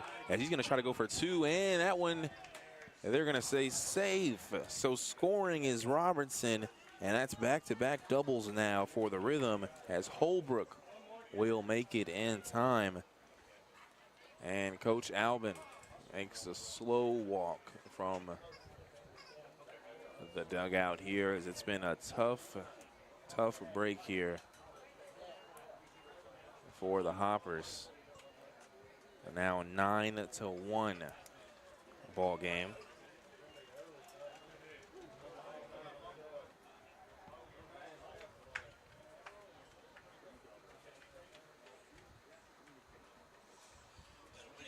And yeah, I mean, this you hate to say it, might be a throw in the towel kind of night, because it just does not look like these guys right here wanting to play. And Trent Youngberg is going to give up the baseball. So we have a new pitcher in. And you know what? You say kind of throwing the towel, which, I mean, when you look at the effort, it hasn't looked too good for the Hoppers. But this is baseball. You know, this is one of the only games you look at. Time doesn't mean a thing. And any comeback is possible. Of course, you have the, mercy rule. That won't come till the 7th inning, though. So Hoppers here with some work to do for sure, but we're not necessarily ruling it out here. Yeah, and like you said, normally I would agree. It's the effort tonight that's been brutal. A lot of these blowout losses for Hoptown this year, it's been pretty much just pitching. And then obviously the offense hasn't been great for Hoptown all year. So if the pitchers don't keep the opposing team low, then Hoptown doesn't stand much of a chance.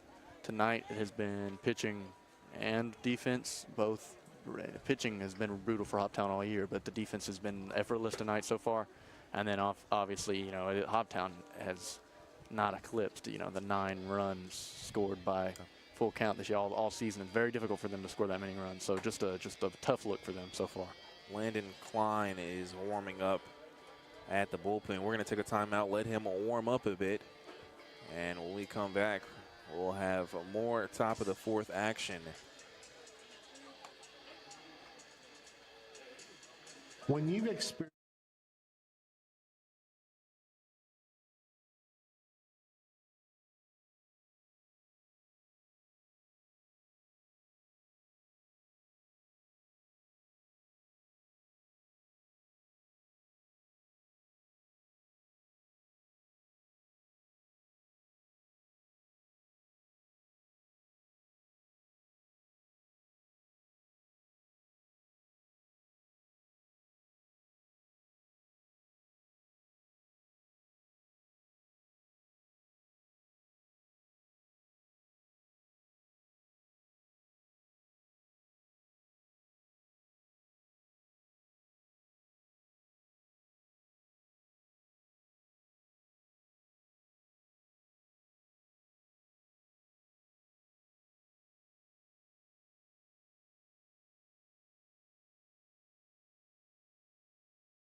Max Arnold & Sons is looking for experienced oil and fuel sales.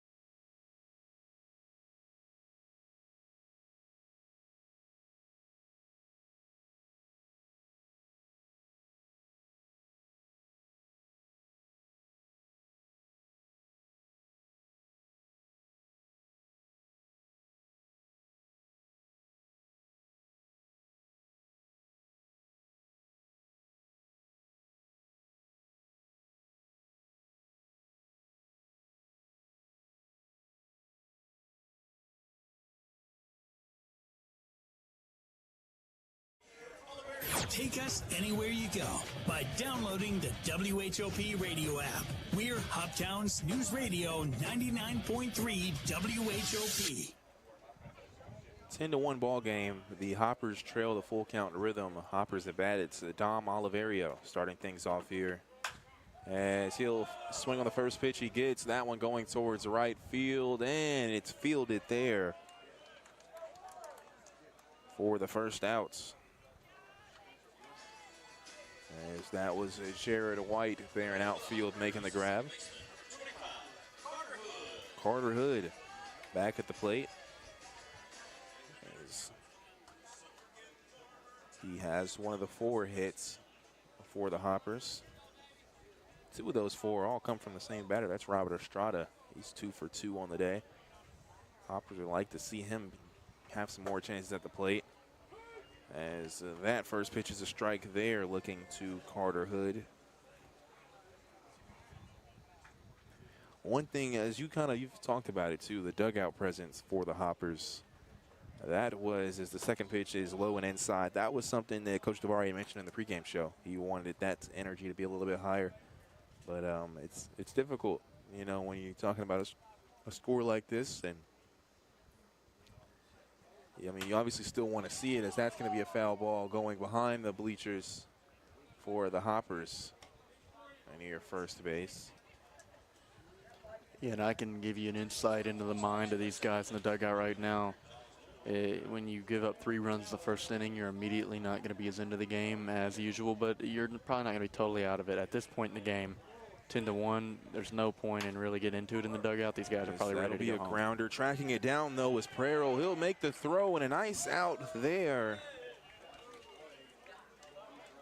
As Perel is able to make the grab from the shortstop position and throw over to first in time for the second out. Now Chase Cummings is at the plate. He reached on a fielder's choice. So now 2 outs, as that ball will be fouled and will go once again behind the Hoppers bleachers by first base. So an 0-1 count here.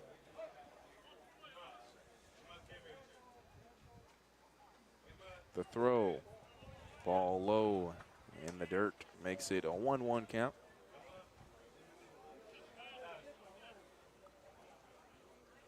And you mentioned it, we've talking about batters that have hit 4 times for the rhythm. And we've got some that still in the lineup have only hit once. So that kind of shows the ball game there. It's a 2-1 count now. The throw, that ball is fouled, and making it a 2-2 count. Yeah, the defense has obviously been bad, so has the pitching, but something to also notice how dull the offense has been. Robert Estrada's lone run was off of an error, and then the other opportunity this team had to really do something got ended with a double play, and that's been pretty much it. So, you know, it doesn't help. Defensively they've been worse than offensively, but neither have been good. 2-2 pitch is high for the ball 3, making it a 3-2 count here with 2 outs. Again, a 10-1 lead for the rhythm, as the Hoppers are currently batting in the bottom of the fourth. That is a high pitch, so once again reaching first base will be Cummings, this time via a walk. Yeah, correct me if I'm wrong. I believe that's the first walk for the Hoppers today. That is the first walk that I have. So, yep, first walk for the Hoppers. Here in the bottom of the fourth inning, Hoppers have walked once. The full count rhythm walked, I believe, 4 times in the first inning.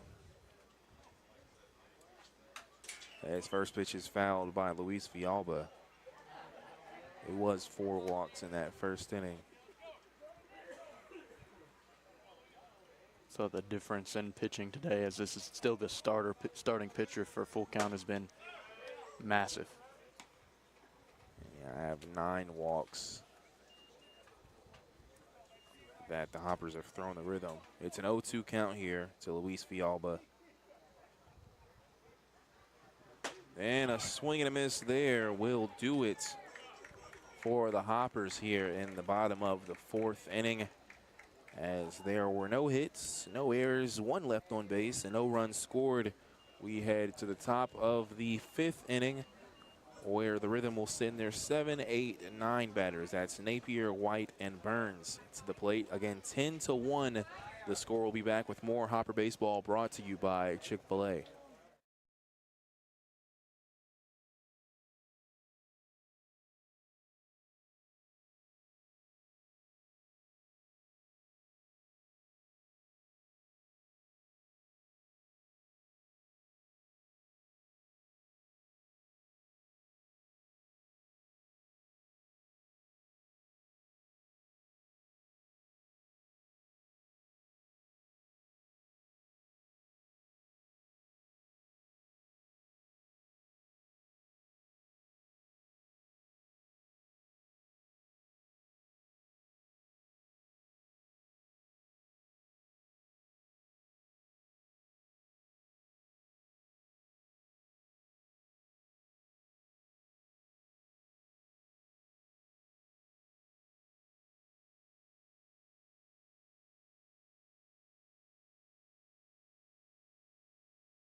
WHOP.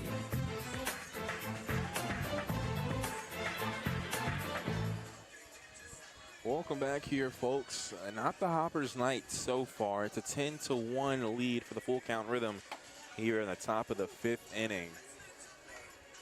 Landon Klein still pitching for the Hoppers here. He came in the last inning.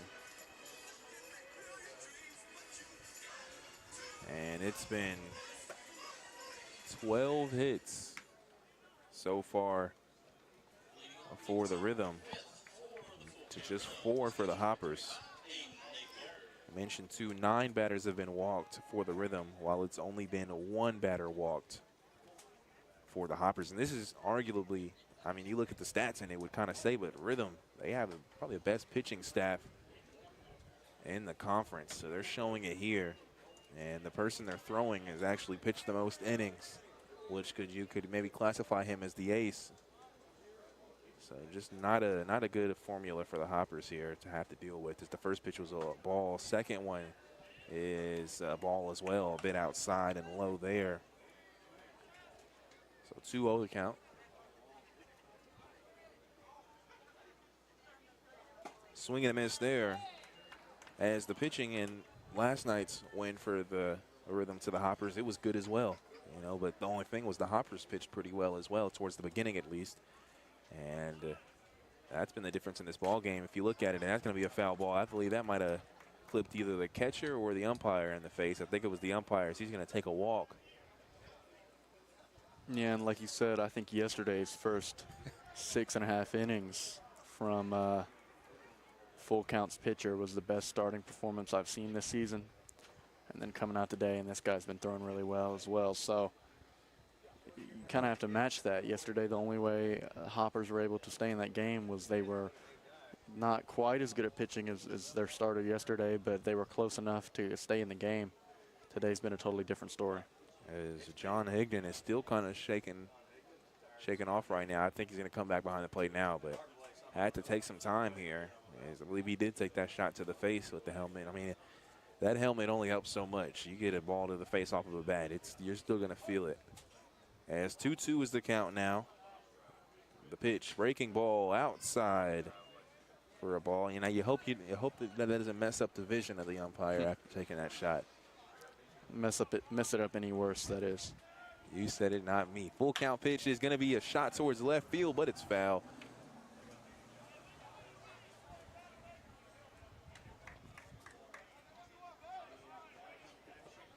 So a full count here.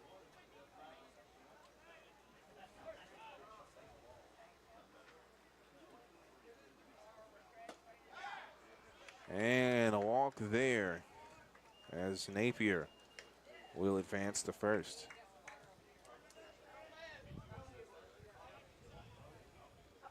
Now up to bat, it's Jared White. He's 2 for 2.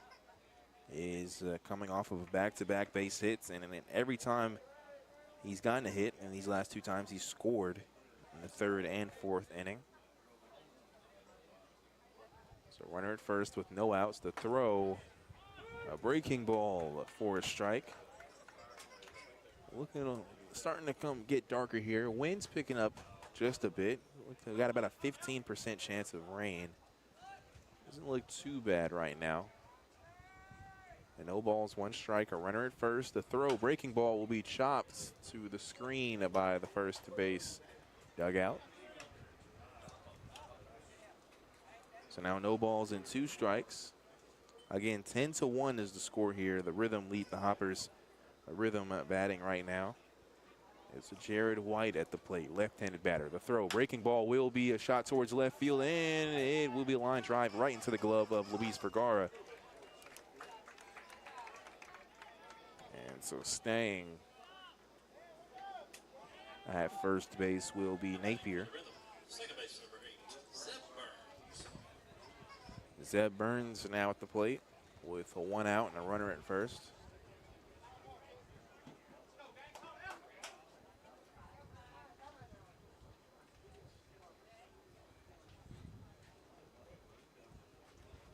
No balls, 1 out, excuse me.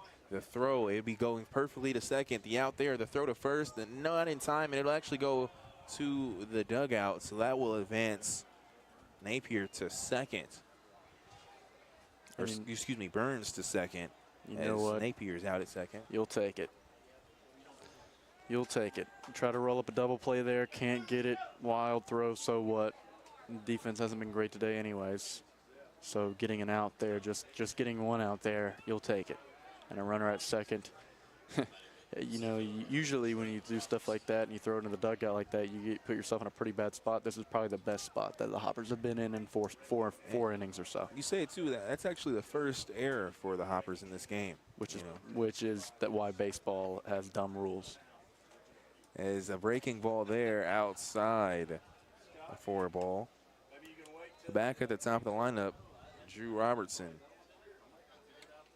Baseball either has dumb rules or we have a very nice scorekeeper who's helping these guys out.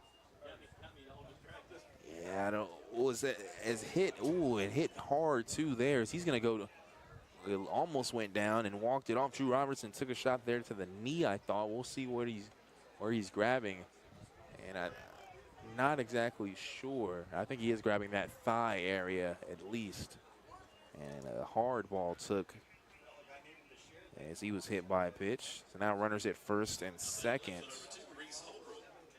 It's Robertson at first and Burns at second. And now Reese Holbrook is at the plate. He is 2 for 3. Yeah, but now there's a force at every base. So if this ball rolls into the infield, there's no reason why they shouldn't get out of this inning.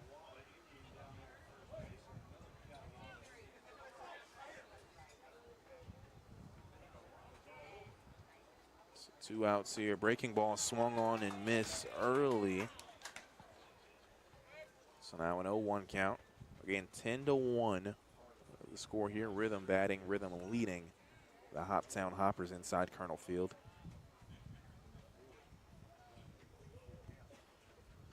That throw is outside there. Looked good from here, but 1-1 the count regardless. We've got runners at first and second here.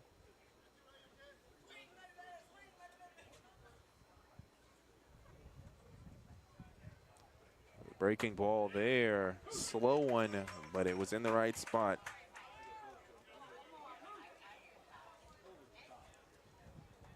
A 1-2 after the off-speed pitch.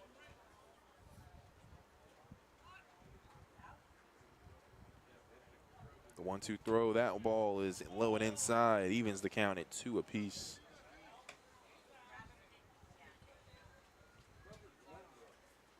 Again, a left-handed batter here, Reese Holbrook. He's 2 for 3. The 2-2 pitch off speed will be a base hit in between shortstop and third, and trying to round it coming in there is Burns, and the throw can't get in the glove. And now, as I believe, no, not out there, is Robertson. Robertson is going to make it to third. Scoring is Burns at home. And that looked a lot closer than what I thought. I thought Robertson might have been thrown out by third. But the foot was on the bag. So another run scores 11-1. So now when you talk about the 7th inning here, they're looking at a possible mercy rule if Hoptown can't score again. 11-1. Your score now with runners at first and third. High pitch there. Yeah, and Hoptown very well may score again, but they have 2 more innings at least to go for full count to add runs. And based on how it's going right now, there's no reason to believe they won't score more runs in those 2 innings. They've yet to put up a 0 in any of the innings we've played thus far. This was the closest. And then that hit came on 2 strikes. 1-0 the count here with runners at first and third and 2 outs. The throw there will be a grounder, and it's fielded there by Keebler, and he'll throw it second for the force outs. And that will do it, as there were, in that inning, there was just 1 hit. But there was, 1 hit. There were 2 left on base. And there was 1 error. And it ended up being 1 run scored for the Rhythm as well. As checking the Manpower of Hopkinsville's scoreboard, looking for a job, visit Manpower on Fort Campbell Boulevard in Hopkinsville today. Let them connect you with a great position where you can start tomorrow. Again, the score 11-1, and it'll be the 8-9-1 batters. It's Villalobos, Baxter, and Keebler starting things off in the bottom of the 5th inning. This is Hopper Baseball, brought to you by Chick-fil-A.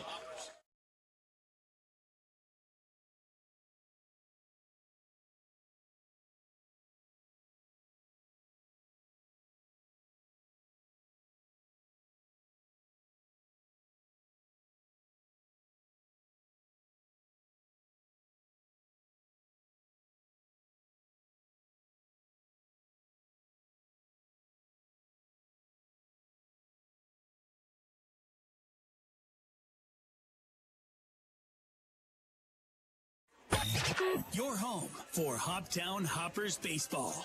News Radio 99.3 WHOP. Manuel Villalobos, Miggy Villalobos, is going to be at the plate here. In the 5th inning, this is his 2nd at-bat. First pitch is a low and a bit outside for a ball. 1-0 the count.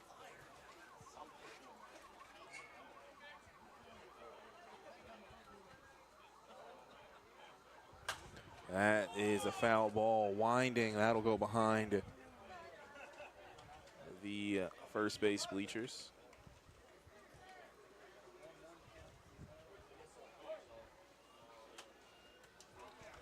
So 1-1 the count. And a low pitch there makes it 2-1.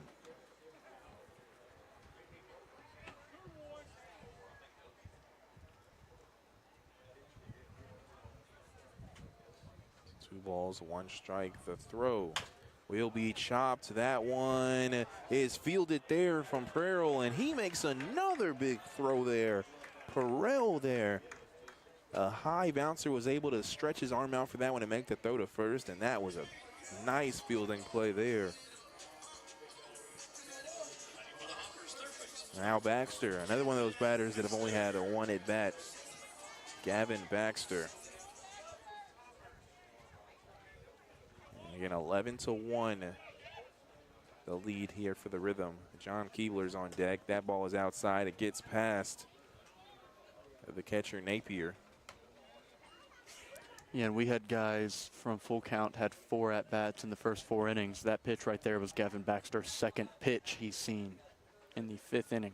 We've seen people have 5 at-bats. As that looks like it'll be a base hit, it is, as it lands a winder there in front of right field, or the first part of right field. And Baxter there gets the hit.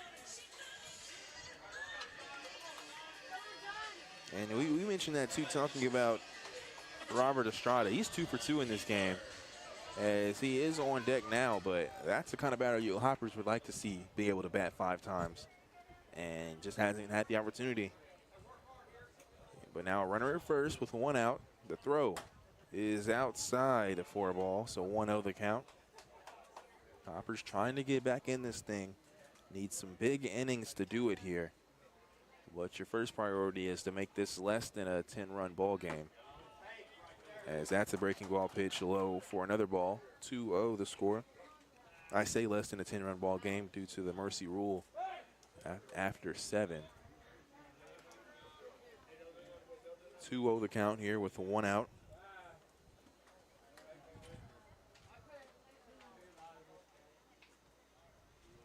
2-0 pitch will be chopped there towards third base. Strange makes the field. No, he can't get to it. He cannot get to that ball. So running it out there is Keebler. Now we've got runners at first and second for the Hoppers. And it's Robert Estrada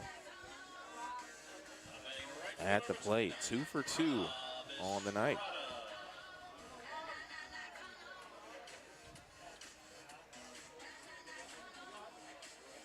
That was ruled a base hit by the scorekeeper there from Keebler.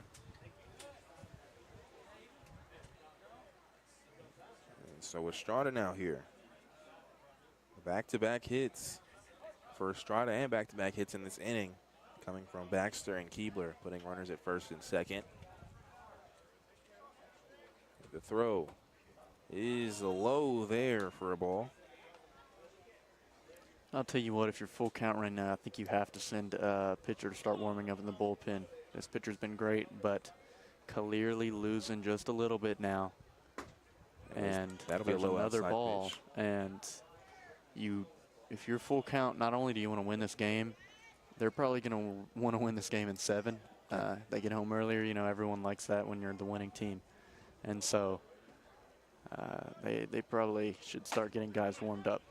Well, that's a strike. And as you say that, Coach Alexander, they have sent some players to the bullpen as we are speaking right now. Look at that. They must have heard you. Give me a job. 2 balls, 1 strike. Runners at first and second. The throw. That one is low and outside. So 3 balls and 1 strike here with runners at first and second. A risk of loading the bases.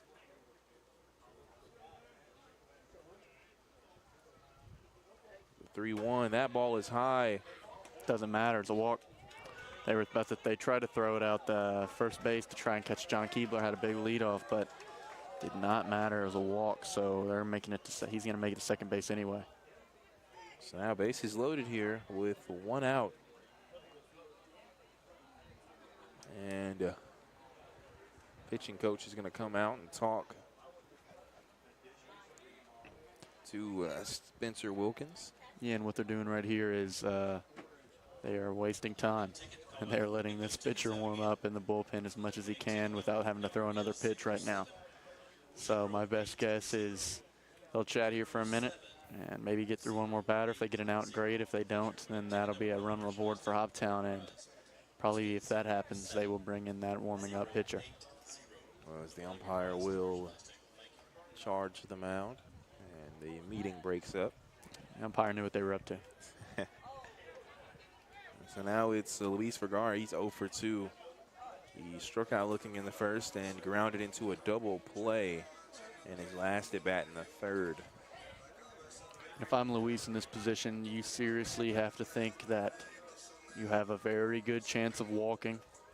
We just saw a walk, but before that, John Keebler was positive in the count before he got his hit. So this pitcher is obviously losing the zone a little bit. If you're Luis here, you don't want to come out swinging too hard, going for the fences. And I was going to say, as the first pitch is set to be thrown here, and it'll be a first pitch swing there as it will be to second, and it's out at first. Wow. And that's a double play there. Luis Vergara grounds to a double play once again. That time it was 6-4-3. And no run will score there,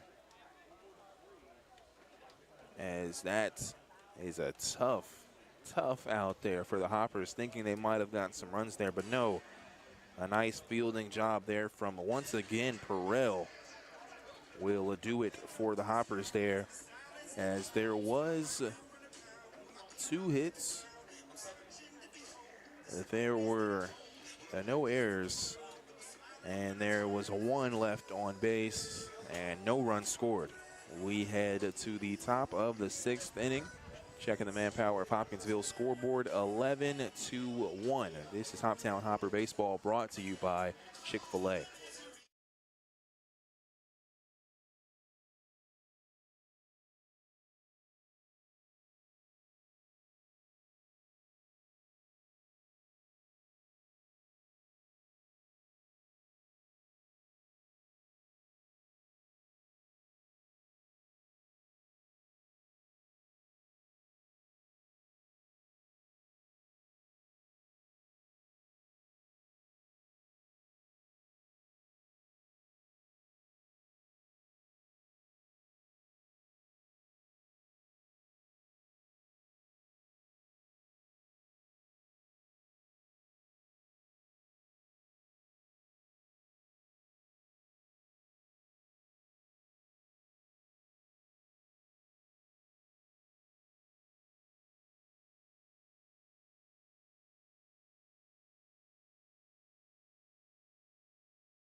Eleven to 1 ball game. First pitch is called a strike there inside.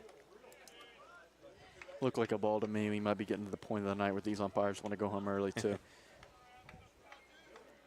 Might start to get strike calls you weren't expecting. As that's another low pitch called strike there. So 0-2 the count. I will say, I have to mention, that Luis Vergara double play was his second of the night, and that's not really against him. That's just kind of the story of this game, as Klein hits a batter there, and that will send him with 2 strikes to first base. Left-handed batter there in the right shoulder, once again with some speed. And you said it, Jackson Cawthorn will advance to first base after being hit by the pitch. I will also say this is Landon Klein's longest tenure, or longest stint in a game this season. This is his 3rd inning. He's not, we've heard from Coach Davari, he does not like to throw his relievers more than 2 innings. Probably tells you that they've most likely thrown in the towel in this game, just because Davari is not known to go against his game plan. But right now, it looks like he does not want to get rid of another arm. Check swing there. And they'll say he went. So 0-1 the count. It's Walker Strange at the plate. He took a shot earlier in the game near the head after a ball bounced up and hit him at third base. And he said he was all good, as that's going to be a ball there. 1-1 the count.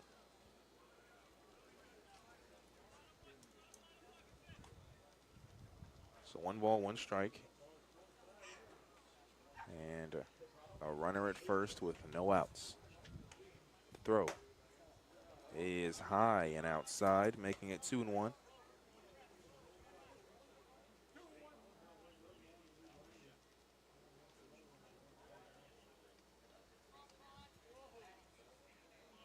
The 2-1 pitch, breaking ball lands in the strike zone.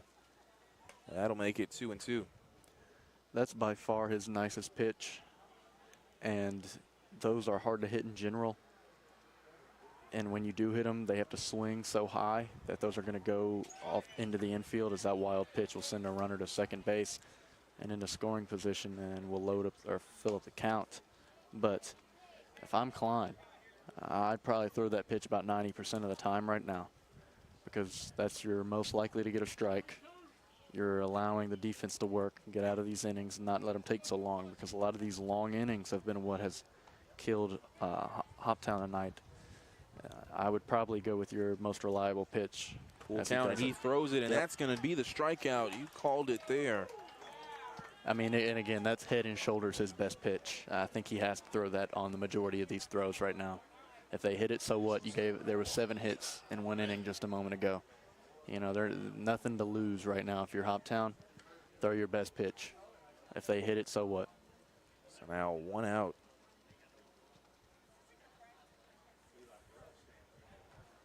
And first pitch, a check swung on, but it's high and outside for a ball. Levi Perel is at the plate. He's been making a whole bunch of defensive highlights, trying to do something at the plate here. He did have a double earlier in the game. That high pitch will get past Villalba, and going to third now will be Cawthron. Yeah, and that's a runner on third who got hit by a pitch and has been advanced now 2 bases on wild pitches. Nothing to do with the bat there. No. Not even walks. So now 2-0 the count for Perel. Throw there will be going towards right field, and Estrada will make the throw towards home. And it was a nice throw, but staying at third base was Robertson. Yeah, and that's your best case scenario if you're Hoptown, is getting them to hit these into the outfield. The infield has not been super consistent tonight, neither has the pitching. You should do your best to throw these pitches from above and try to get pop-ups to the outfield. Some will drop, but again, you're losing by 10 right now. If they add a couple more runs, so what? You want to get outs, and that's probably their best bet at doing that. Runner at third, Aiden Napier. Bat left his shoulders, didn't swing though, and that's a ball anyways, so 1-0 the count. Henderson Flash currently beating the Madisonville Miners 5-4 in the bottom of the second. Miners currently batting with the runner at second. That pitch was a ball here, so 2-0 the count.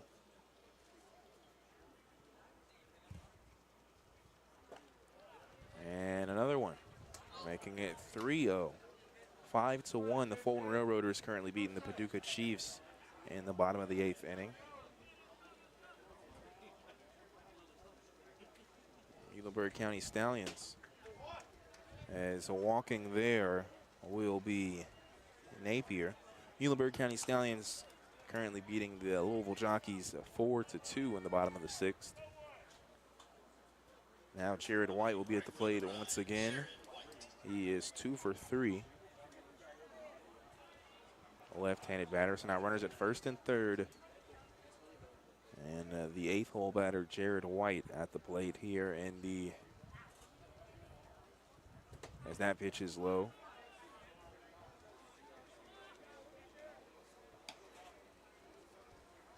Here in the top of the 6th inning. 1-0 the count.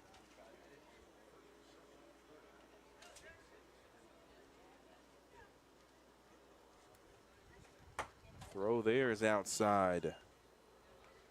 Making it 2 balls and no strikes.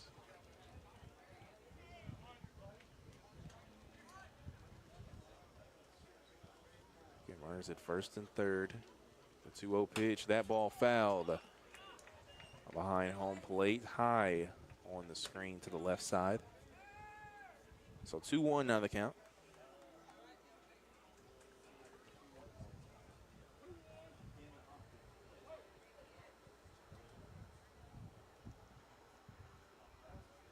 balls, 1 strike. The throw, that ball is inside. They'll throw over to first, and in time there is Holbrook. No, excuse me, Napier. So now a 3-1. Couple of Hoppers fans still engaged here, trying to see a turn in events for the Hoppers. 3-1 breaking ball, the old reliable there. Throw it again. That's a full count now. And if you've been paying attention, if you're white, you might expect that pitch, as we saw that in a previous full count to Walker Strange earlier in this inning. He kind of throws that pitch, and that'll be a shot towards left field, and it's a base hit as it lands in front of Luis Vergara. So scoring there will be Cawthron. And you said it, he kind of threw it. It was like similar faster, enough, yeah. but it didn't have the full over arc on it, which is what I think makes it such an effective pitch, and it gets a hit off. So I think you were right. He was probably expecting that pitch, but I think Klein May made it a little easier on him by switching it up just enough to make it come in a little lower. So now still 2 outs, a runner at first and second. That first pitch is outside. It's to Zeb Burns.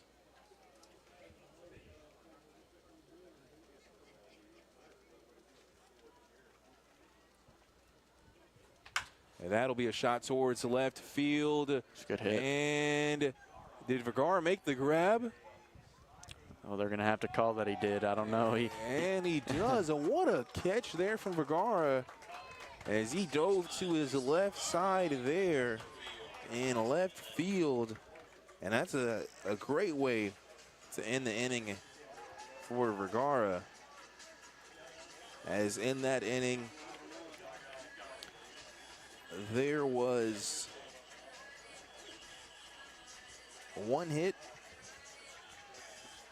There was also, there was no errors, and there were 2 left on base, and 1 run scored. And the Rhythm have managed to score in every single one of these innings. Checking the Manpower of Hopkinsville scoreboard at 12-1.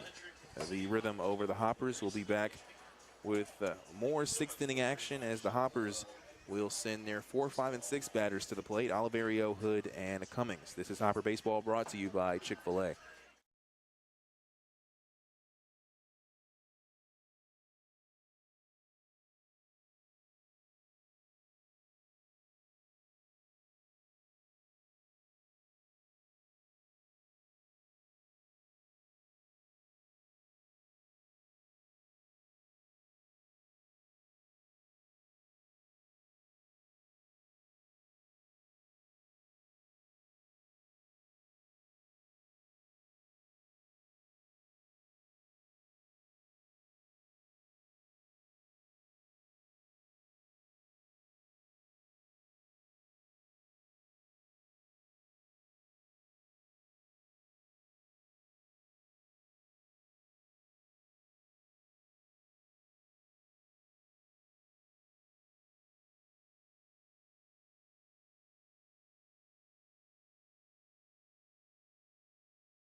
News Radio WHOP.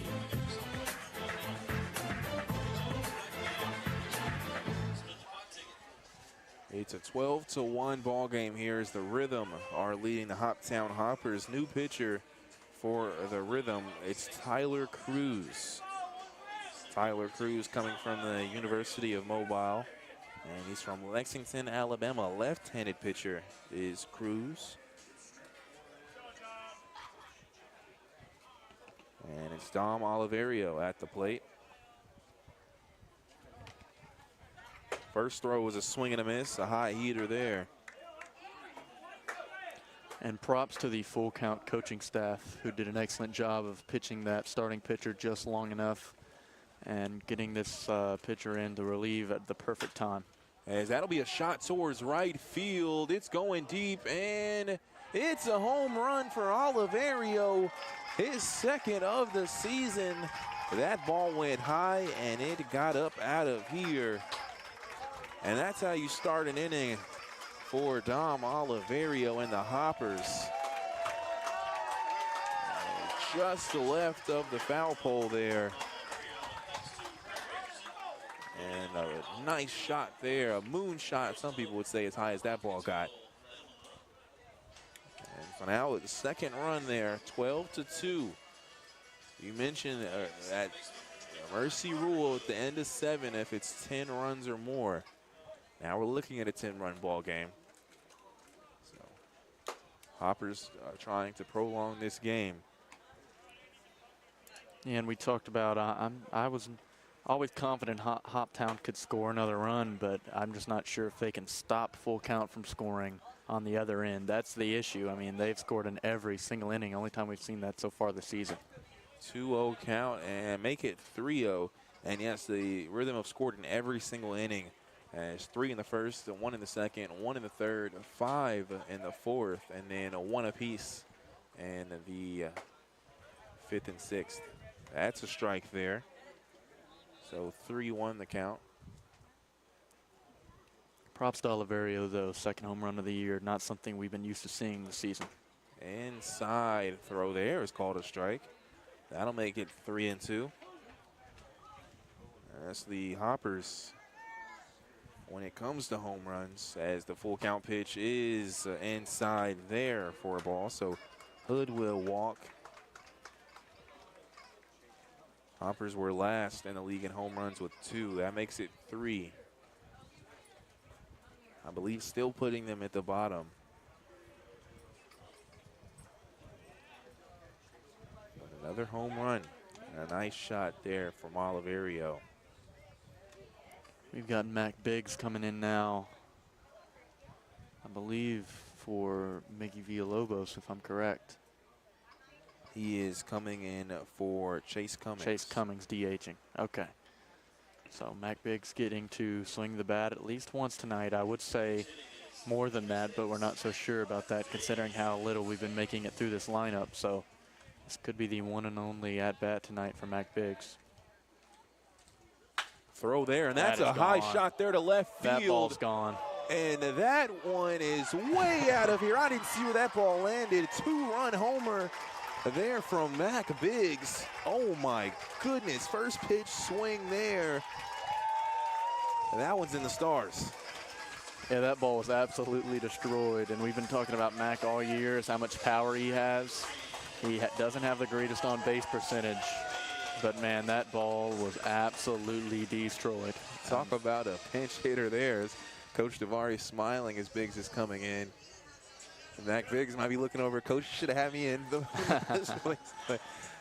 As we are now in a 12-4 game here. As there, Luis Villalba, it will foul over towards the dugout. And what a shot there from Biggs. I can't wait to watch that replay. I don't know if the camera angle probably got that ball as high as it went. It probably did not. There was no doubt about it once that ball left the bat. A 1-1 count here to Villalba. 2 home runs in this inning for the Hoppers.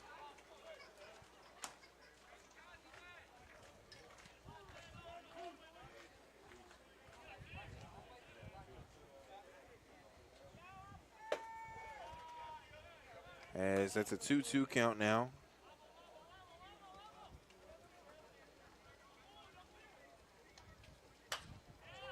As that will be fouled once again.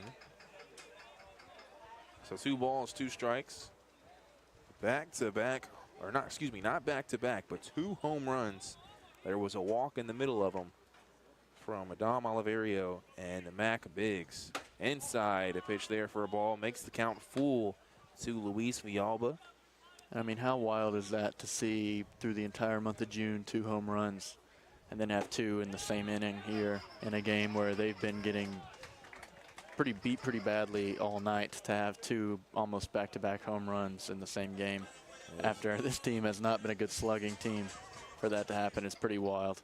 As Villalba will be walked. And now to be a conference near the mound.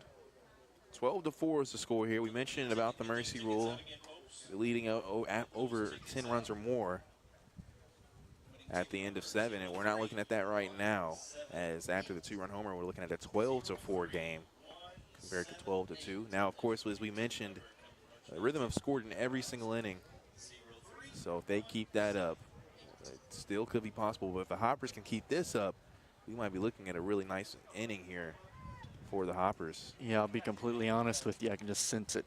If the Hoppers don't pick up at least one more run here, they're still in a lot of trouble as far as going home early is concerned. But they have only eclipsed 3 runs twice in this game, full count in an inning. So a 3-run insurance here would probably be the best bet for Hoptown to stick this one out through 9. And now Villalobos, of course, has not hit a home run this season, but he has some strength. So I wouldn't mind him trying to swing for the fences either, especially if you're a Hoppers fan. And I guarantee you, after seeing those 2 home runs, he wants to hit this ball. He's a guy that is not afraid to swing. 1-0 the count. He does swing, but miss there, as that's a 1-1 count. He's either going to come out here. He's either going to come out here and hit this ball deep or strike out. He wants the ball. He's going to swing. Inside there, makes it 2 balls, 1 strike. Again, a runner at first. That's Villalba after walking. Throw there is fouled behind home plate. Evens the count at 2 apiece. On deck is Gavin Baxter. He had a base hit in his last at bat in the 5th inning. So 2 balls, 2 strikes with no outs here, and a runner at first. The throw is a bit high and outside. That makes the count full. Good thing he did not go. He definitely thought about it. He let the hands go a little bit and kept the bat up. So he was wanting that one. Good plate discipline there from Villalobos. Full count pitch is going to be a chopper towards second, and it'll just be thrown at first, and reaching second is Villalba. So now at second base is Villalba, and it's a 1 out here. Gavin Baxter at the plate. On deck is John Keebler. Baxter, as like I mentioned, was able to get a base hit in his last at bat and made it all the way to 3rd.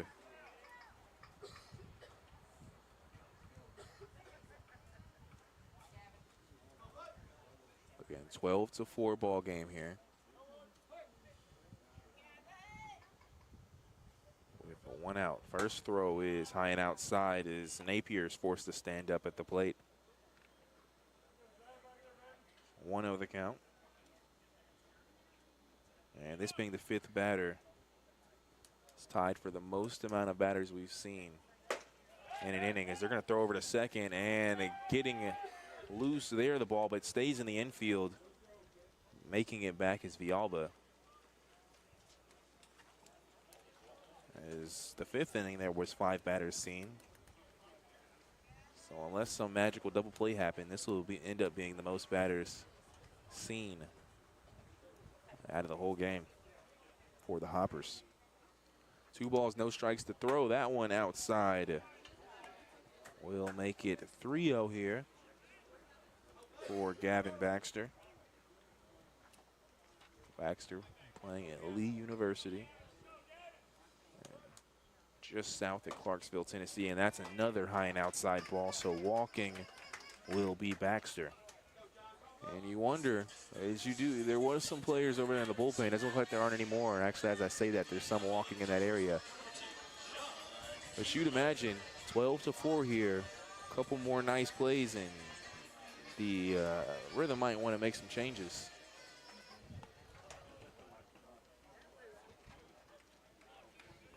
So 12-4 here. Runners at first and second. John Keebler, first batter in the lineup here, back at the plate. John First pitch, Keebler, another high up ball. John Keebler, also a batter with fantastic plate discipline. So if this pitcher keeps doing what he's doing, Keebler will walk. Another throw there, just a bit high, but they're going to call it a strike as Keebler kind of turned his head, and some Hopper fans don't like the call either. Keebler, not a super tall guy. That looked kind of high here, but regardless, strike called. That ball is clearly high and outside, making it 2-1. Again, pitching is Cruz. He's pitched 10 1/3 inning coming into this game. As that's a ball called. He's thrown 15 strikeouts. Doesn't have one yet. So 3-1 here for John Keebler. Left-handed pitcher is Cruz as well. That will be a high and outside as well. So that loads the bases. And now Estrada will come to the plate, and no movement so far. Looking at the pitching coach, though, he's looking over at the bullpen and kind of signaling like a hurry up kind of signal as he winded his arm. So maybe wanting him to, the person coming in, to get some more pitches and speed up his pace a bit. So bases loaded here. Estrada's at the plate. That is a strike. Estrada 2 for 2 on the evening. Was walked in his last at bat.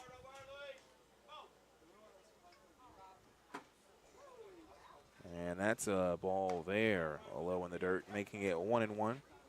Yeah, and I'll knock on wood before I even say this, but the other 2 times we've seen this today have rolled into double plays. As that'll be going to second base. Oh, It'll yeah. be fielded at second, and the throw at first, and that's a double play there. That's wild. That's absolutely crazy. Do not blame me for that. Ethan, That is I'm the third time. gonna blame That you is the on third one. time that has happened tonight. I'm not taking the blame for it. As a 4-6-3 there, the double play. And Coach Alexander calls that one once again. It's too easy. As there were 2 hits for the Hoppers in that inning. There were no errors. There were 1 left on base and 3 runs scored. Checking the manpower of Hopkinsville scoreboard. We head to the top of the 7th. Full count rhythm still with the lead. It's 12-4 here. We'll be back with more action here, brought to you by Chick-fil-A.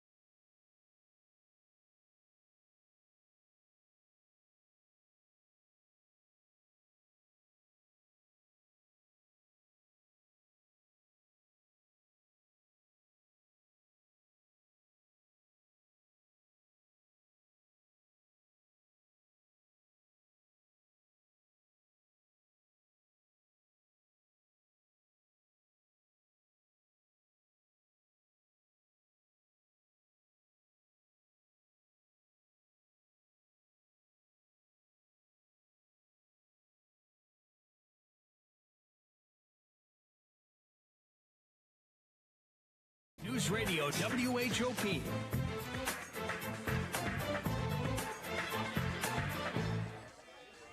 Welcome back here. 12-4. The score in this ball game. The full count rhythm lead the Hoptown Hoppers here inside Colonel Field, Christian County High School.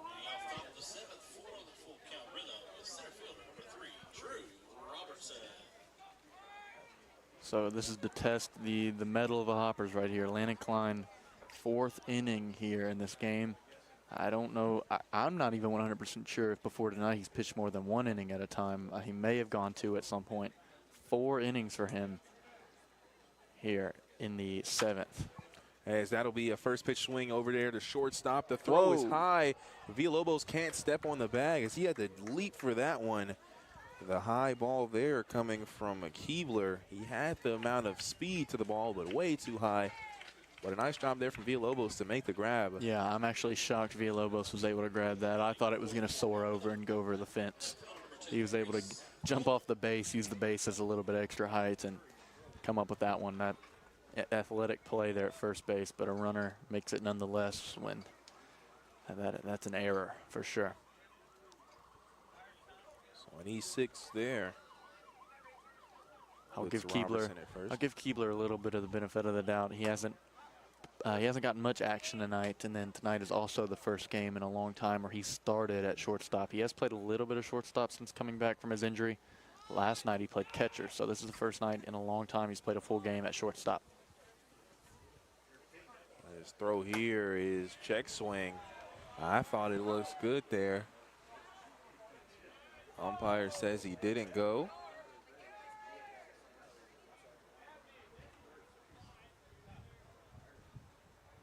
It's 1 ball, 1 strike.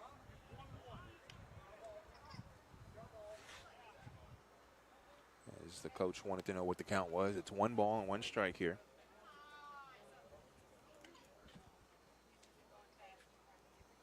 A runner at first.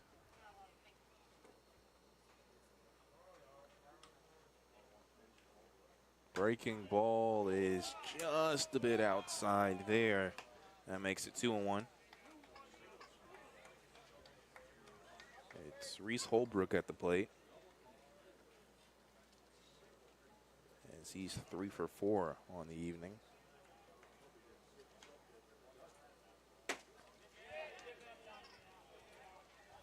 And 2-2 now the count.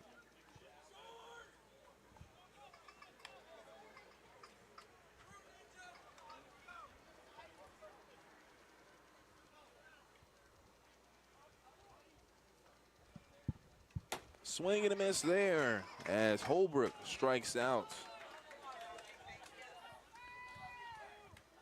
First out there.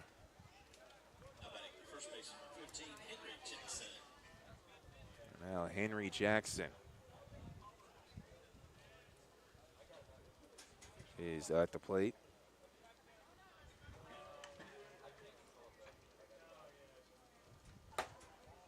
Throw there is high and outside.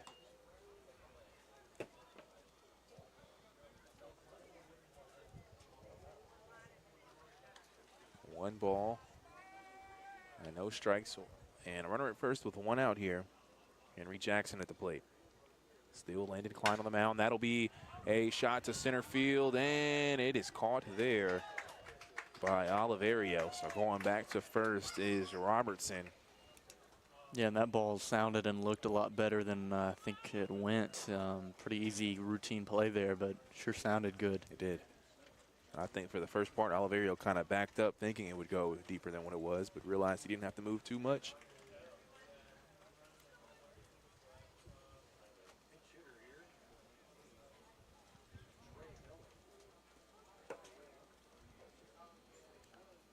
And now if I told you that this was a 12-4 ball game, and one team has 2 home runs, the other doesn't, I'm not sure you'd believe that the team with 4 runs has the 2 home runs. As a rhythm, it's been, they do have 3 doubles, but it's been a lot of base hitting for them. It has proven to be successful. That's a strike there.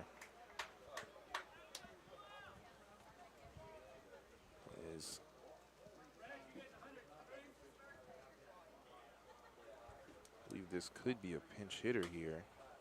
I believe it is, yeah. 19, yes. He did play yesterday, I think, if I remember. Trey Miller. Yep. Playing for Jackson and Cawthorn.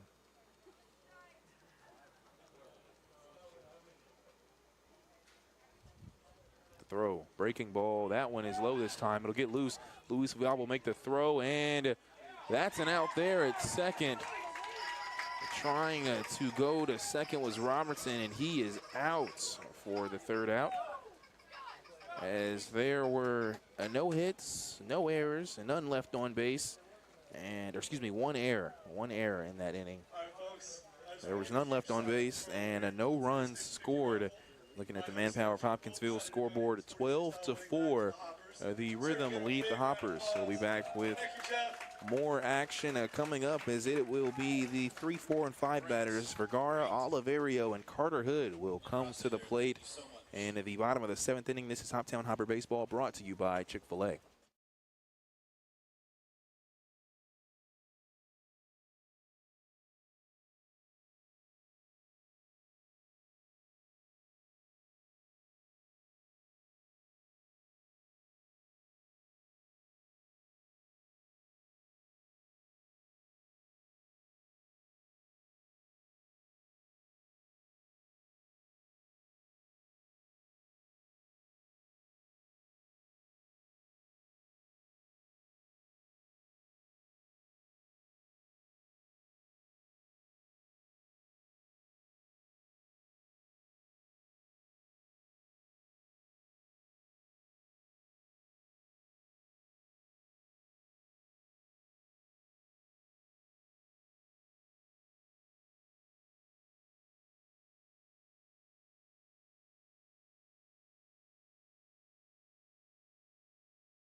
12-4, the score here,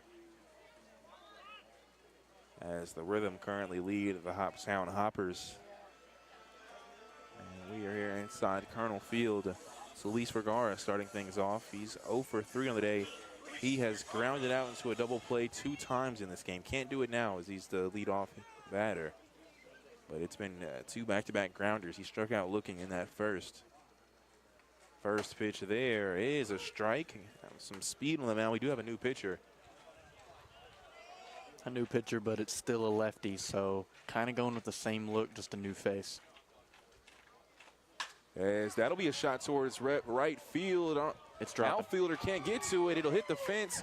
And going to second is Vergara. And he will be safe there. It's the good throw there from right field, though. But Vergara makes it. And he's grounded into double plays. Well, there he gets himself a double.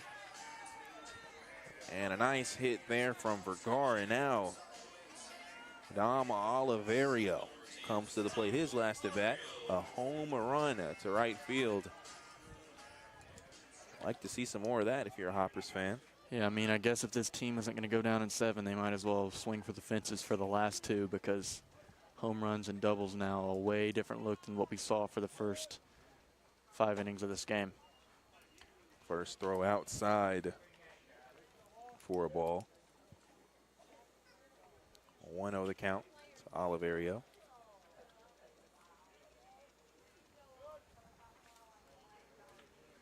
Second throw is a chopper. That'll go towards the dugout of the Rhythm by third base. It's Juan Anderson from Georgia Southwestern State University. That's where Jared White also plays for the Rhythm. Anderson's from Miami Gardens, Florida. 1 ball, 1 strike here. Dom Oliverio at the plate. Second pitch is fouled there. That one will go over the screen by the first base bleachers. Man, can you imagine being from Miami, Florida, and having to play a whole summer in Hopkinsville, Kentucky? I mean, talk about it. Well, I guess he's in Hendersonville, but still, having to play in places like this, Muhlenberg, et cetera, I'm sure it's a bit of a culture shock. Bottom pitch there, I'm sure, as that's a 2-2 pitch. But, I mean, even like Chase Cummings, he's playing in California right now, here in Hoptown, totally just these guys coming from all around the country to play in this league. Artie Logmanov from Russia. From Russia. That's true. Russia and Hopkinsville, I'm sure they have a couple of differences.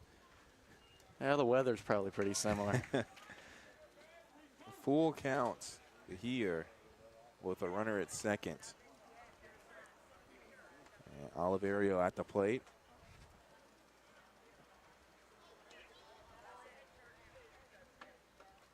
The go-ahead pitch. That ball is chopped near second. It's fielded and thrown to first. That's an out. So Oliverio will ground out, but reaching third is Luis Vergara. So now 1 out here, and it's Carter Hood at the plate.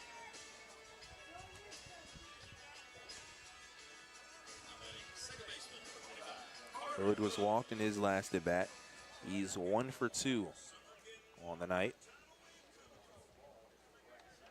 Yep, one of the only home run hitter for this Hoptown team that hasn't hit one tonight is Carter Hood at the plate now. And that's a strike. It's gotten to the point of the night where the bugs are out here. And fresh meat all over the stands. No balls, 1 strike. Swing and a miss there.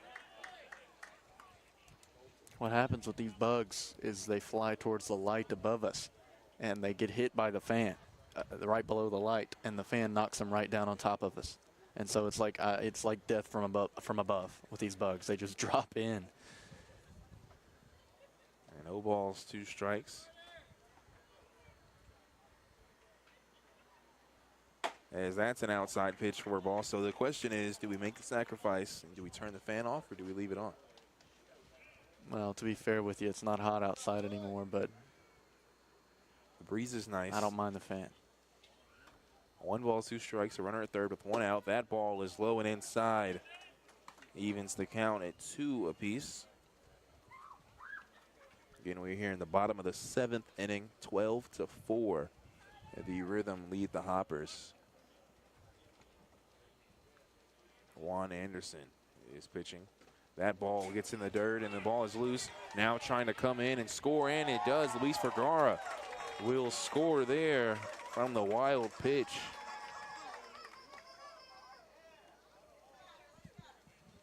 And now 12-5. Yeah, and Hoptown would have to score 3 at least in each of the next innings, including this one. They already have 1 right now to win this game. That would end them up with 13. But they would also have to keep full count from scoring for the remainder of this game.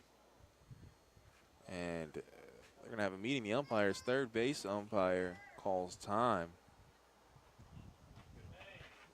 Not sure what they're discussing here, but Carter Hood not looking too happy about it. I think he felt good about where he was in this count, full count for him, but I think he felt the momentum his way after that wild pitch, and now this here. Davari coming out too, wants to know what this is about.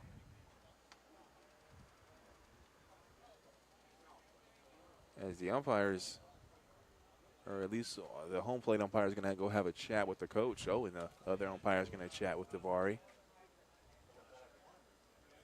Man, I wish they had mics.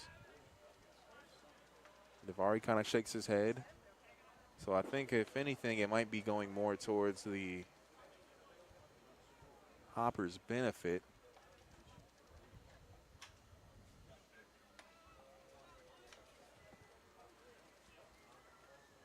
As we are just as much in the dark as you listening and watching. Trying to figure something out, but they're all going back to their normal spots. I don't think they're going to tell us anything here. They're just going to play ball. So something happened. Not sure. Something was said, but we have a 3-2 count. We do know that. And there's 1 out here with the bases cleared. And Carter Hood at the plate. Anderson, the full count pitch. Throw. That one is low and outside. So Hood will walk for the 2nd time in a row. And now Mac Biggs is in the lineup. He also had a home run in that bottom of the 6th inning. A blast towards the left field. Yeah, if this pitcher's smart, he's not going to throw in the strike zone. Biggs does like to swing, and he will swing on outside pitches. So probably not going to want to throw balls like that. That was a really high pitch for a ball to start things off, but throwing some off-speed pitches around the outside of the strike zone right now is probably how I'd go about this for the pitcher, because Biggs is feeling it. 1 ball, no strikes, swing and a miss there. 1-1 the count. We have 1 out here with a runner at first. On deck is Luis Villalba.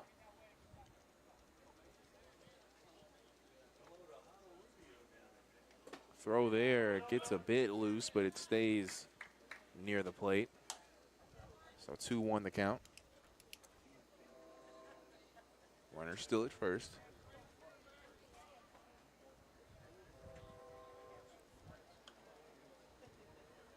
Two balls, 1 strike, 1 out. 12-5 Rhythm lead. The swing there is missed. So now 2 balls and 2 strikes. Hoptown Hoppers currently batting. They've already scored 1 run in this inning. As the sounds of the ballpark, we've heard fireworks. At least I hope they were fireworks. Now we hear a train, as that's going to be a grounder towards second. And this might be another double play as it's out at second. And it's out at first as another double play. That is the 4th double play of the game. As that ball was 6-4-3 there. Or no, 4-6-3, excuse me. From second to shortstop to first base. As there was 1 hit, no errors. There were none left on base, and there was 1 run scored. We head to the top of the 8th inning, checking the manpower of Hopkinsville scoreboard. 12-5. This is Hoptown Hopper Baseball, brought to you by Chick-fil-A.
It's a 12-5 score here as the full count Rhythm lead the Hoptown Hoppers. It's the top of the 8th inning as the Rhythm are at the plate.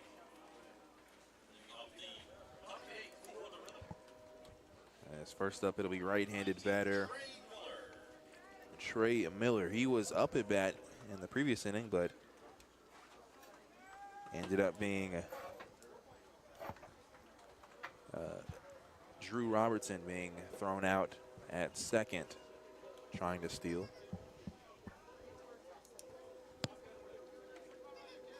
So 1-0 the count here. That pitch is a strike. Make it 1 ball and 1 strike.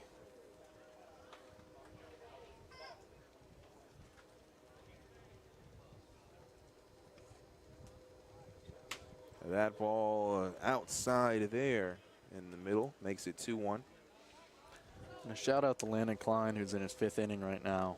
A 1 to 2 inning reliever this season, pitching extra innings now in an effort to save arms for Hoptown. He hasn't come out and not allowed runs, but he's done what he needed to do to. And to mention that too, I failed not to make it worse. In that 7th inning, that was the first inning that the Rhythm did not score. So that's going to be a strike called, making the count full at 3-2. The Rhythm managed to score in every single inning, but that last 7th inning did not put up any runs on the board. As that's a shot towards left field. That ball is going, and it's gone there. Solo home run for Trey Miller in left field. And that's the 13th run as he scores at home. Somehow about that, both teams sub in a pinch hitter for their designated hitter, and both of those players get a home run in pretty much their first at-bat. He was an at-bat at the end of the last inning, but couldn't finish it. As that's a strike called there. So a 13-5 game now after that home run. That'll be a grounder near second, and Keebler couldn't get there. He did stop the ball with his body, so it barely went past him, but a base hit there from Walker Strange. And we've now got a runner at first with no outs. Now Levi Perrell is at the plate. He is just 2 for 4. Last chance, 2 for 5. I was about to say there's who has four at bats in the first 4 and then only 1 in the last 4. He is 2 for 5. It's been really his defense that's been key. He's made a lot of nice plays at the shortstop position tonight. His first pitch is a ball, making it 1-0. Runner at first, the throw. That's a strike there, just outside in the middle. 1-1 the count. Again, 13-5 ball game. Rhythm leading. Rhythm are currently batting right now.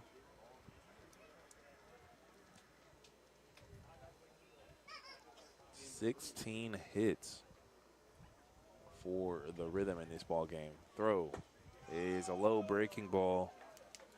That'll make it 2-1.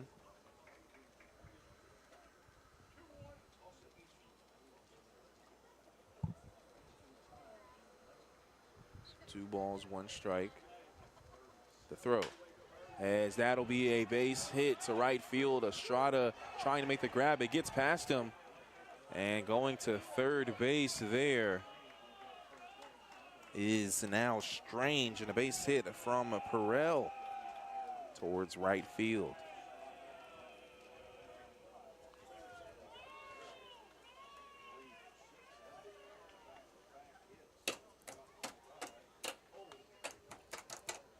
As there will be a meeting at the mound. Yeah, and this will probably be Klein's night, and it will be. He's handing the ball over, and they'll bring in whoever was warming up. Couldn't quite see him a moment ago, but Just a good night for him. Obviously gave up that home run there, but pitching 4 full innings, a guy who's not used to that, coming out and having to do that for this team. So props to him.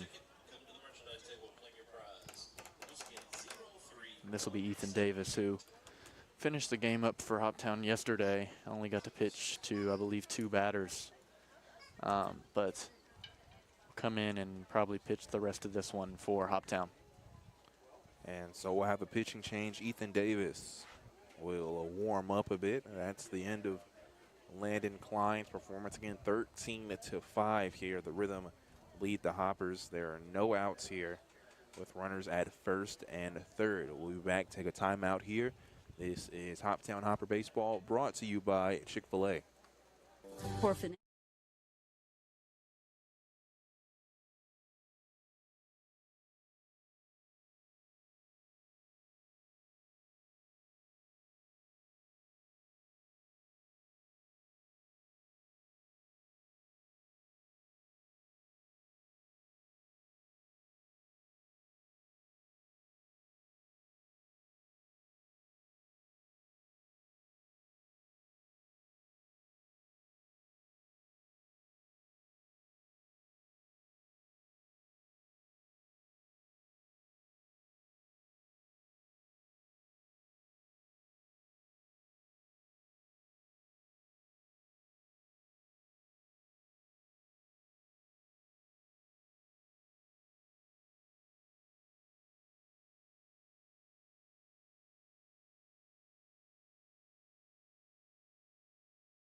It's a 13-5 score here. We are still here in the top of the 8th inning as there is a pitching change. Ethan Davis has come on for the Hoppers as he replaced Landon Klein. Ethan Davis from Marion University, from Brownstown, Indiana.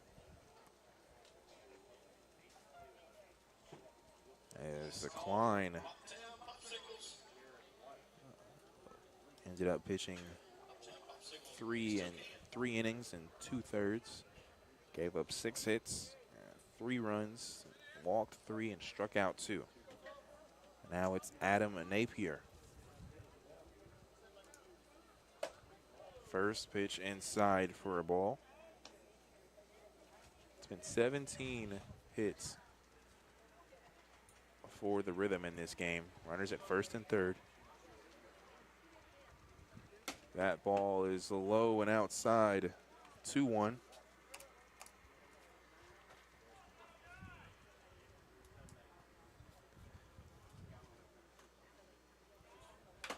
As that ball is chopped and either hit the umpire or Luis behind home plate. 2-1 now the count.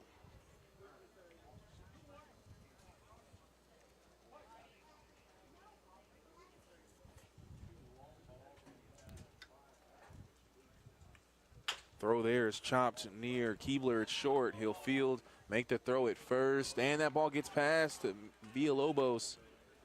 And it will also go past the fence, so that will advance. First off, the run scores. Walker Strange will come in, and going to third will be Perel, and at first, Napier.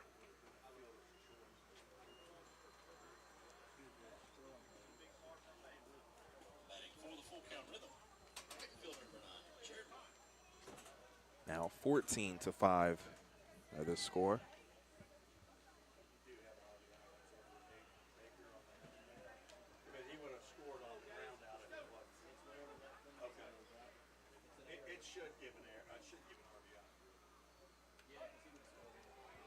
So 14-5 runners at second and third. The throw. That's a strike there to the lefty Jared White. We mentioned now kind of flirting with that mercy rule idea again. A 9-run ball game here in the top of the 8th with no outs. The throw from Davis, that ball outside. And you mentioned if you can make the trip home quicker, you'll definitely want to do that if you're the full count rhythm here. Right, the Hoppers didn't get home last night till midnight, so try not to do the same tonight in Hendersonville. As that's looking like an infield fly. Keebler makes the grab near third base. Kind of waved off Gavin Baxter there, said he could do it, and he did. So now one out.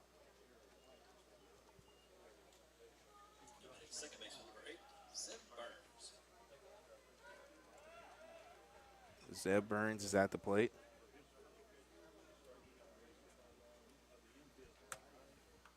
White was 3 for 4 before that out, making him 3 for 5 now. That's a swing and a miss. The ball, I believe it did clip the bat there, but landed in the glove of Villalba.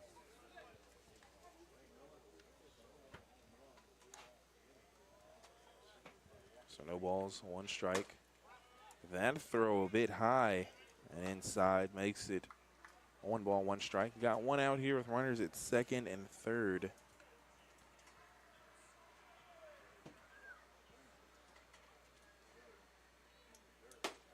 High outside pitch there. Makes it 2-1 now.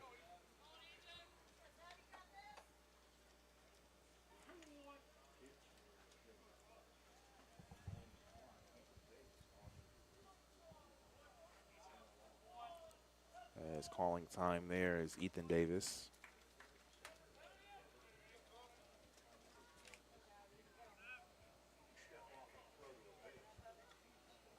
So 2-1 pitch. That ball is going to be high hit but fouled near left field.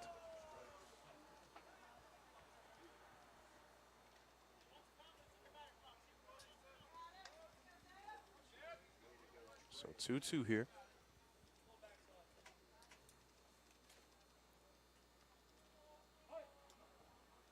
Again, Zeb Burns at the plate, 1 for 5 on the day. The throw. That ball is low for a ball. So now full count here, 3-2.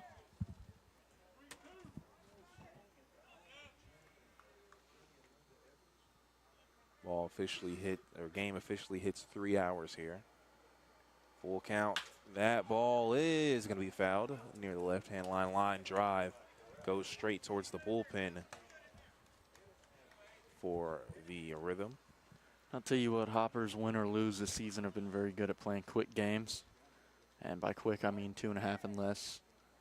This is one of their longest games of the year.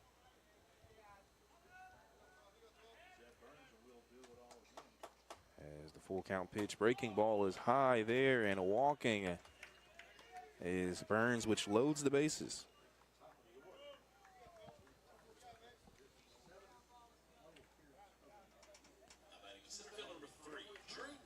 Now Drew Robertson. This is the 7th time that Robertson has come to the plate. Looking at Hopkinsville, there are 3 batters that have only reached 3 times. That's a strike call just outside there. As an 0-1 count, listening to the coach for the rhythm, he's saying out loud, nothing in the air. As that's going to be a ball. So 1-1 the count.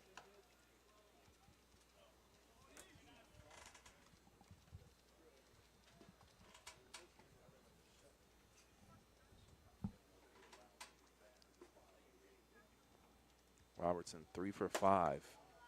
That's high and outside, making it 2-1.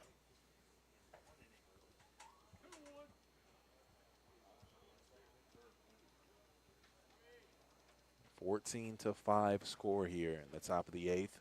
The throw is just a bit high, I'd say. It looked like it was inside enough for as far as the strike zone in the middle, but a bit too high, the umpire says. So 3-1 the count. The pitch. That ball is fouled as it will go behind the third base bleachers. So full count now. Full count with 1 out and the bases loaded.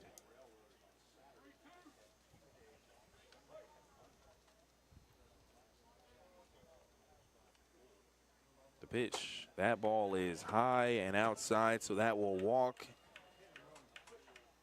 And Perel there. And going to first is Robertson. To second, it's Burns. And to third, it's Napier. And we now have a 10-run ball game. So if the Hoppers do not manage to score at the end of the next inning, it will be mercy rule. Yeah, just like that 3-run inning they had has been nullified. That's a strike there. As not as many fans as we started off with here in the stands, but shout out to the loyal ones here for the Hoppers. Sticking through 0-1 the count. The throw outside. Yeah, they love their baseball team. If I were them, I'd be at the fairgrounds right now getting me some good food. Yeah, like I'd imagine too, with you doing these Hoppers games home and away, you don't really have much fair time for you. Have you? No. Did you get to go on Monday? No, I didn't go. I'm not a big rides person, so I'm not losing sleep over missing Are the you fair. a food person though? You talk But I about do enjoy the fair food. It's once a year you get to eat stuff that's probably taking years off your lifespan. But man, I love it.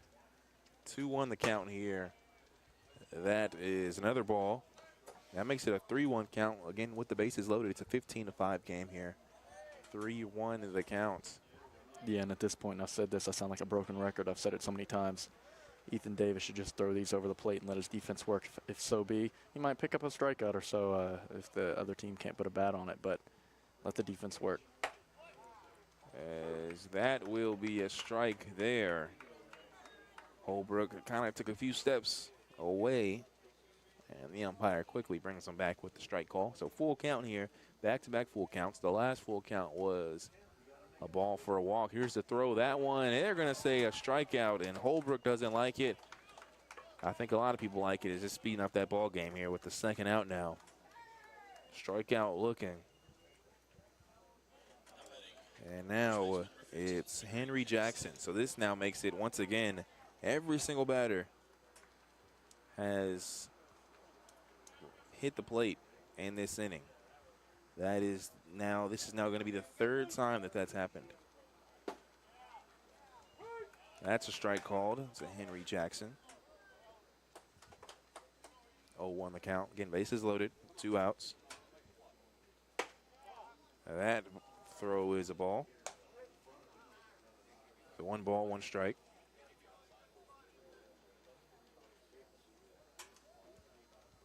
Throw here. Breaking ball outside for a ball. So 2 balls and 1 strike. So 2-1, 2 outs. Bases loaded here. 15-5 score with the Rhythm leading. And the Rhythm batting currently right now. And hit by a pitch there is Jackson. So automatically coming in to score will be Napier. Moving to third is Burns. Moving to second is Robertson. And, of course, Henry Jackson will reach first after getting hit. That was in the back there. I believe that is, as I look, that's the third batter that has been hit by a pitch. And an interesting stat, not sure it means too much, but the Rhythm, they actually are in last place when it comes to being hit by a pitch.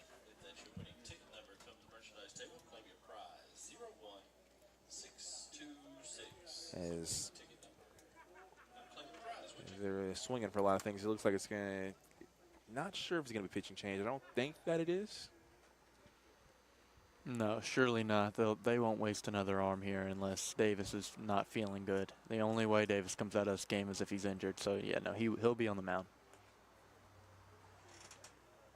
So 16-5 now the score. And Trey Miller started things here in the 8th inning with the home run. And he has found himself back in the lineup with the bases loaded. if you're Trey Miller, why not try to go for another one, get the grand slam to cap off what has been a great evening for the Rhythm. That pitch called strike. Again, 2 outs once again with the bases loaded. As that'll be a base hit. No, Keebler tracks it down. He'll make the throw all the way from shortstop, but it's not in time. Yeah, got to give him credit for trying that one. A good effort from Keebler. So base hit there. There from Trey Miller. That's back-to-back hits for him. And that brings Burns at home. Robertson to third. And Jackson to second. And Trey Miller will go to first. Now Walker Strange is at the plate. He had a base hit in his last at bat. He's 1 for 3 on the evening. The throw. Breaking ball. Looks good, sounds good from the umpire for a strike. So 0-1 the count. Breaking ball swung on and missed there. So no balls and 2 strikes here. The 0-2, that ball fouled behind home plate.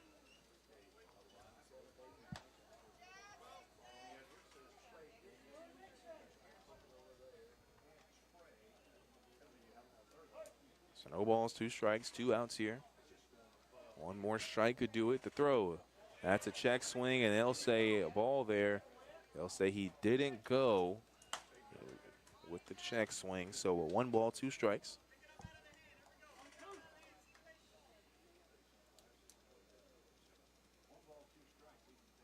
The 1-2 pitch, that ball will be a big shot there to Keebler. He'll make the throw to third. That's the force out, and that will do it. As we're going to take a timeout, we'll recap what exactly happened as far as hits, errors, and left on base and runs scored. I can't tell you that it was 17-5 and that there was 5 runs scored, but 17-5 is your score. We head to the bottom of the 8th inning, where the Hoppers will need to score at least 3 runs to prolong this ball game. This is Hoptown Hopper Baseball, brought to you by Chick-fil-A.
News Radio WHOP.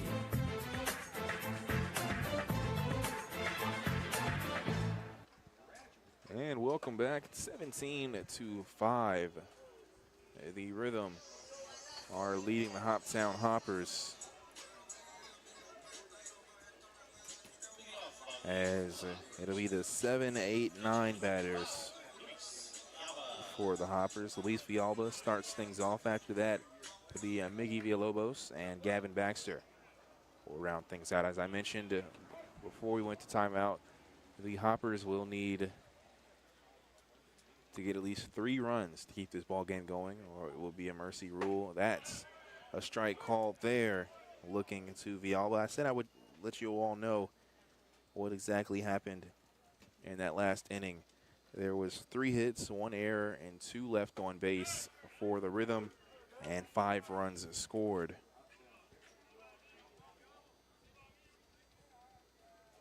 As there is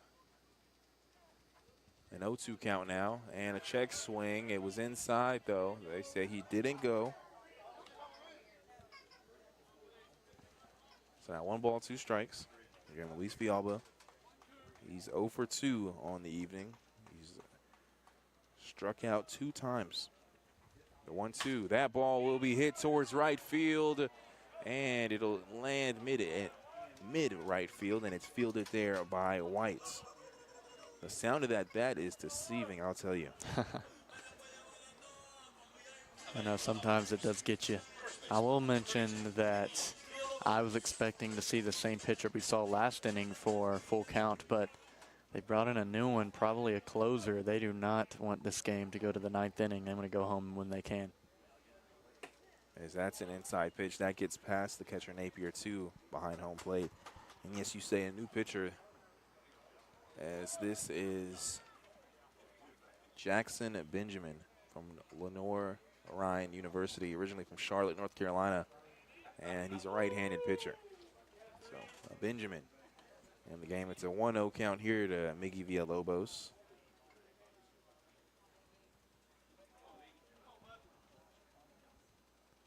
The throw, that's a swing and a miss there. And the inside fastball. 1 ball, 1 strike here. 1 out as well. The throw, that's a strike as well looking. It's 1 ball, 2 strikes. Gavin Baxter on deck for the Hoppers. That throw will be a high chopper there, and it's foul left of the third baseline. So coming back to the plate will be Villalobos.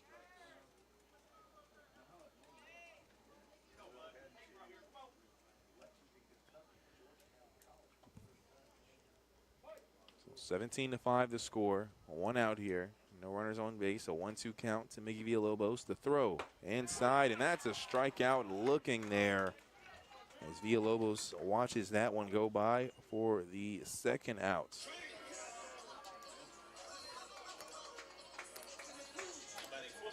Now Gavin Baxter is at the plate. Baxter 1 for 2 on the day. So it's 2 outs here.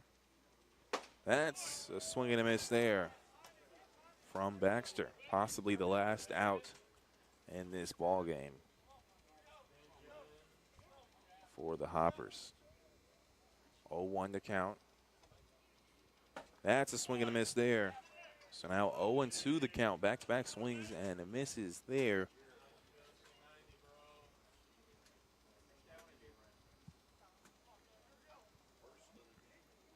No balls, 2 strikes. Baxter at the plate. The throw, and that'll hit Baxter, and that, you could hear it from here. And that one near the shoulder. Yeah, you don't want to get hit in meaningless games. I mean, at this point, this game's already over. Whether it's over an 8 or over a 9, we don't know yet. But, you know, I'm sure Gavin Baxter is probably more mad that he got hit at this point in the game than he is You can kind of see his demeanor. He was like, as soon as he got hit, he looked frustrated. Whether I'm sure, I mean, it looked like it hurt, but also just, I'm sure he'd rather make a hit to get on base. Throw there is low for a ball. Now John Keebler is at the plate. 1-0 the count. Keebler 2 for 3 on the evening. He's had 2 base hits. That pitch is a strike down the middle. So 1 ball, 1 strike.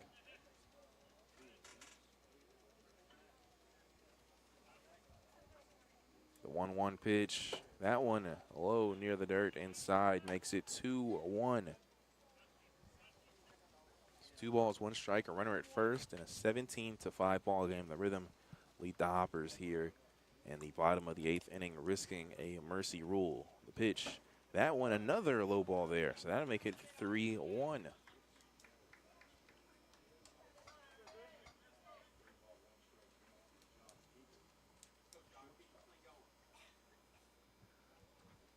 The 3-1. That ball is hit, and it's going, and no, it's fielded by second, but he can't make the throw. He loses the ball as he makes the throw. A nice grab there by Burns, but he kind of turned to make the throw, and he lost the ball. Yeah, and I think he was trying to throw that to first base, but if you want me to be honest with you, flick to the shortstop at second would have been the easier play.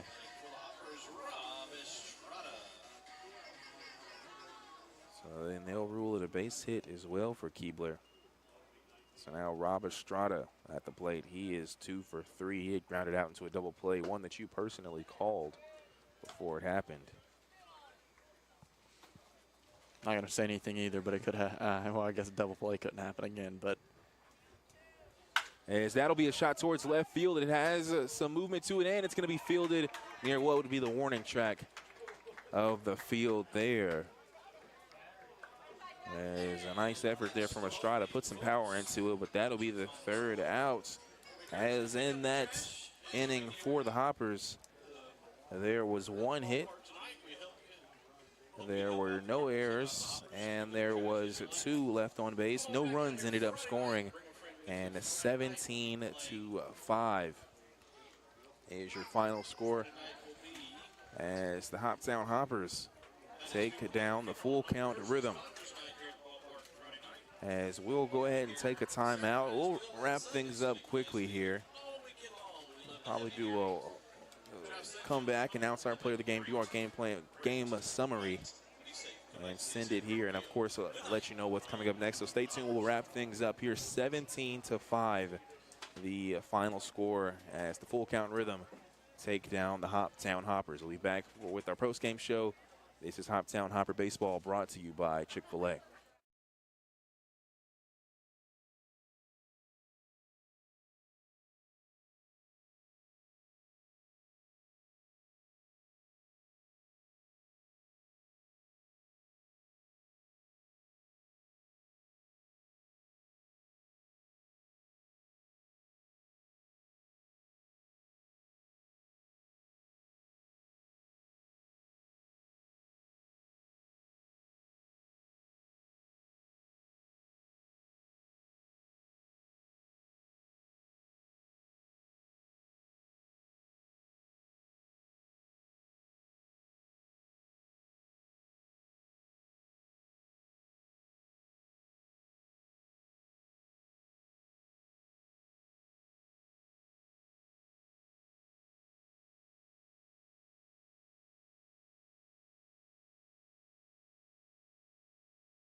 Radio WHOP.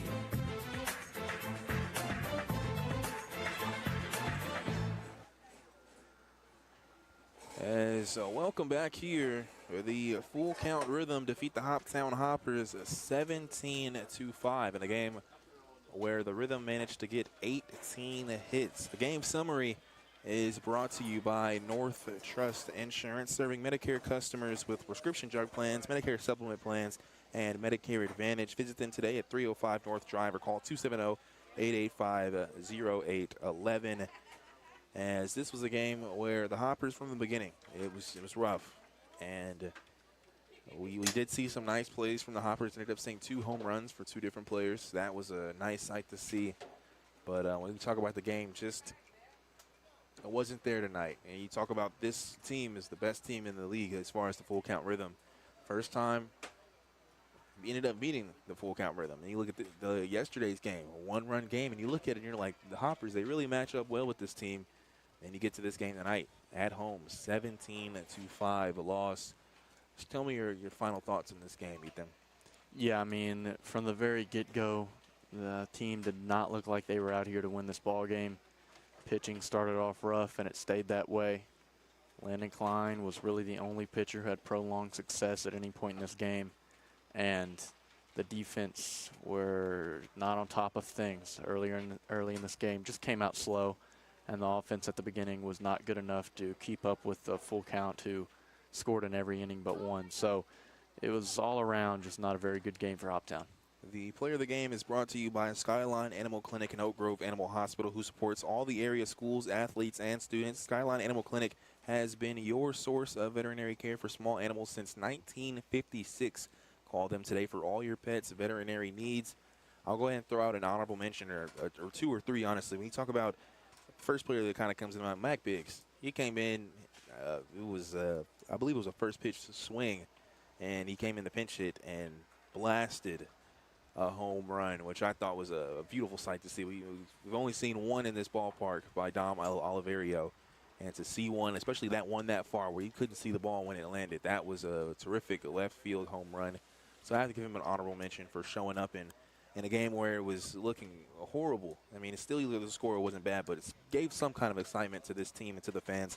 And then, of course, I mean, if I'm mentioning home runs, I have to kind of shout out Dom Oliverio as well, as he managed to go 1 for 4 at the plate and did a good job as far as his at-bats. And then also, I wanted to talk about Robert Estrada, too. He was the only other player to have, or there was 2 players that had multi-hits. Robert Estrada had 2, but there was one player specifically. I'll let you announce that one, Ethan, the player of the game tonight. Yeah, and it's always tough to give a player of the game after games like that, but there was one player who stayed consistent through the whole game, especially on offense. Had some struggles defensively, but on offense was the main point of consistency for this team, and that's John Keebler, who went 3 for 4 at the plate and also had a walk, and got on pretty much every time, and did his best to help this team, give this team base runners. You know, he wasn't hitting it out of the park, but getting on and trying to get some offense started for this Hoptown team is definitely something that really only he was getting up to throughout the entire game. And so tomorrow, the Hoppers will be in action taking on the Du Bois County Bombers, as that's always a fun one, as they are known for their field that was used in A League of Their Own, the movie. So if you'd like to make the travel for that one, that could be a fun one to watch. Just a nice environment there.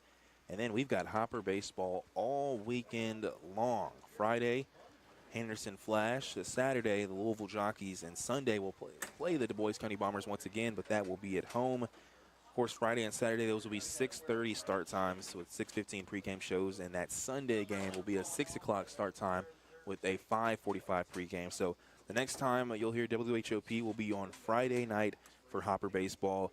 It will be a 6:15 pregame show on News Radio 99.3 FM, 1230 AM, WHOP, also WHOPAM.com. And you can always tune into the TV broadcast and hear the same audio at Hoptown Hoppers TV on their YouTube channel. They'll also post the link on their Facebook as well. But that's going to do it. I want to thank Ethan for being with me as always, Ethan Alexander and Jamar Perkins. I want to say so long, and want to call you, or want to let you know as always to call your loved ones and tell them go Hoppers.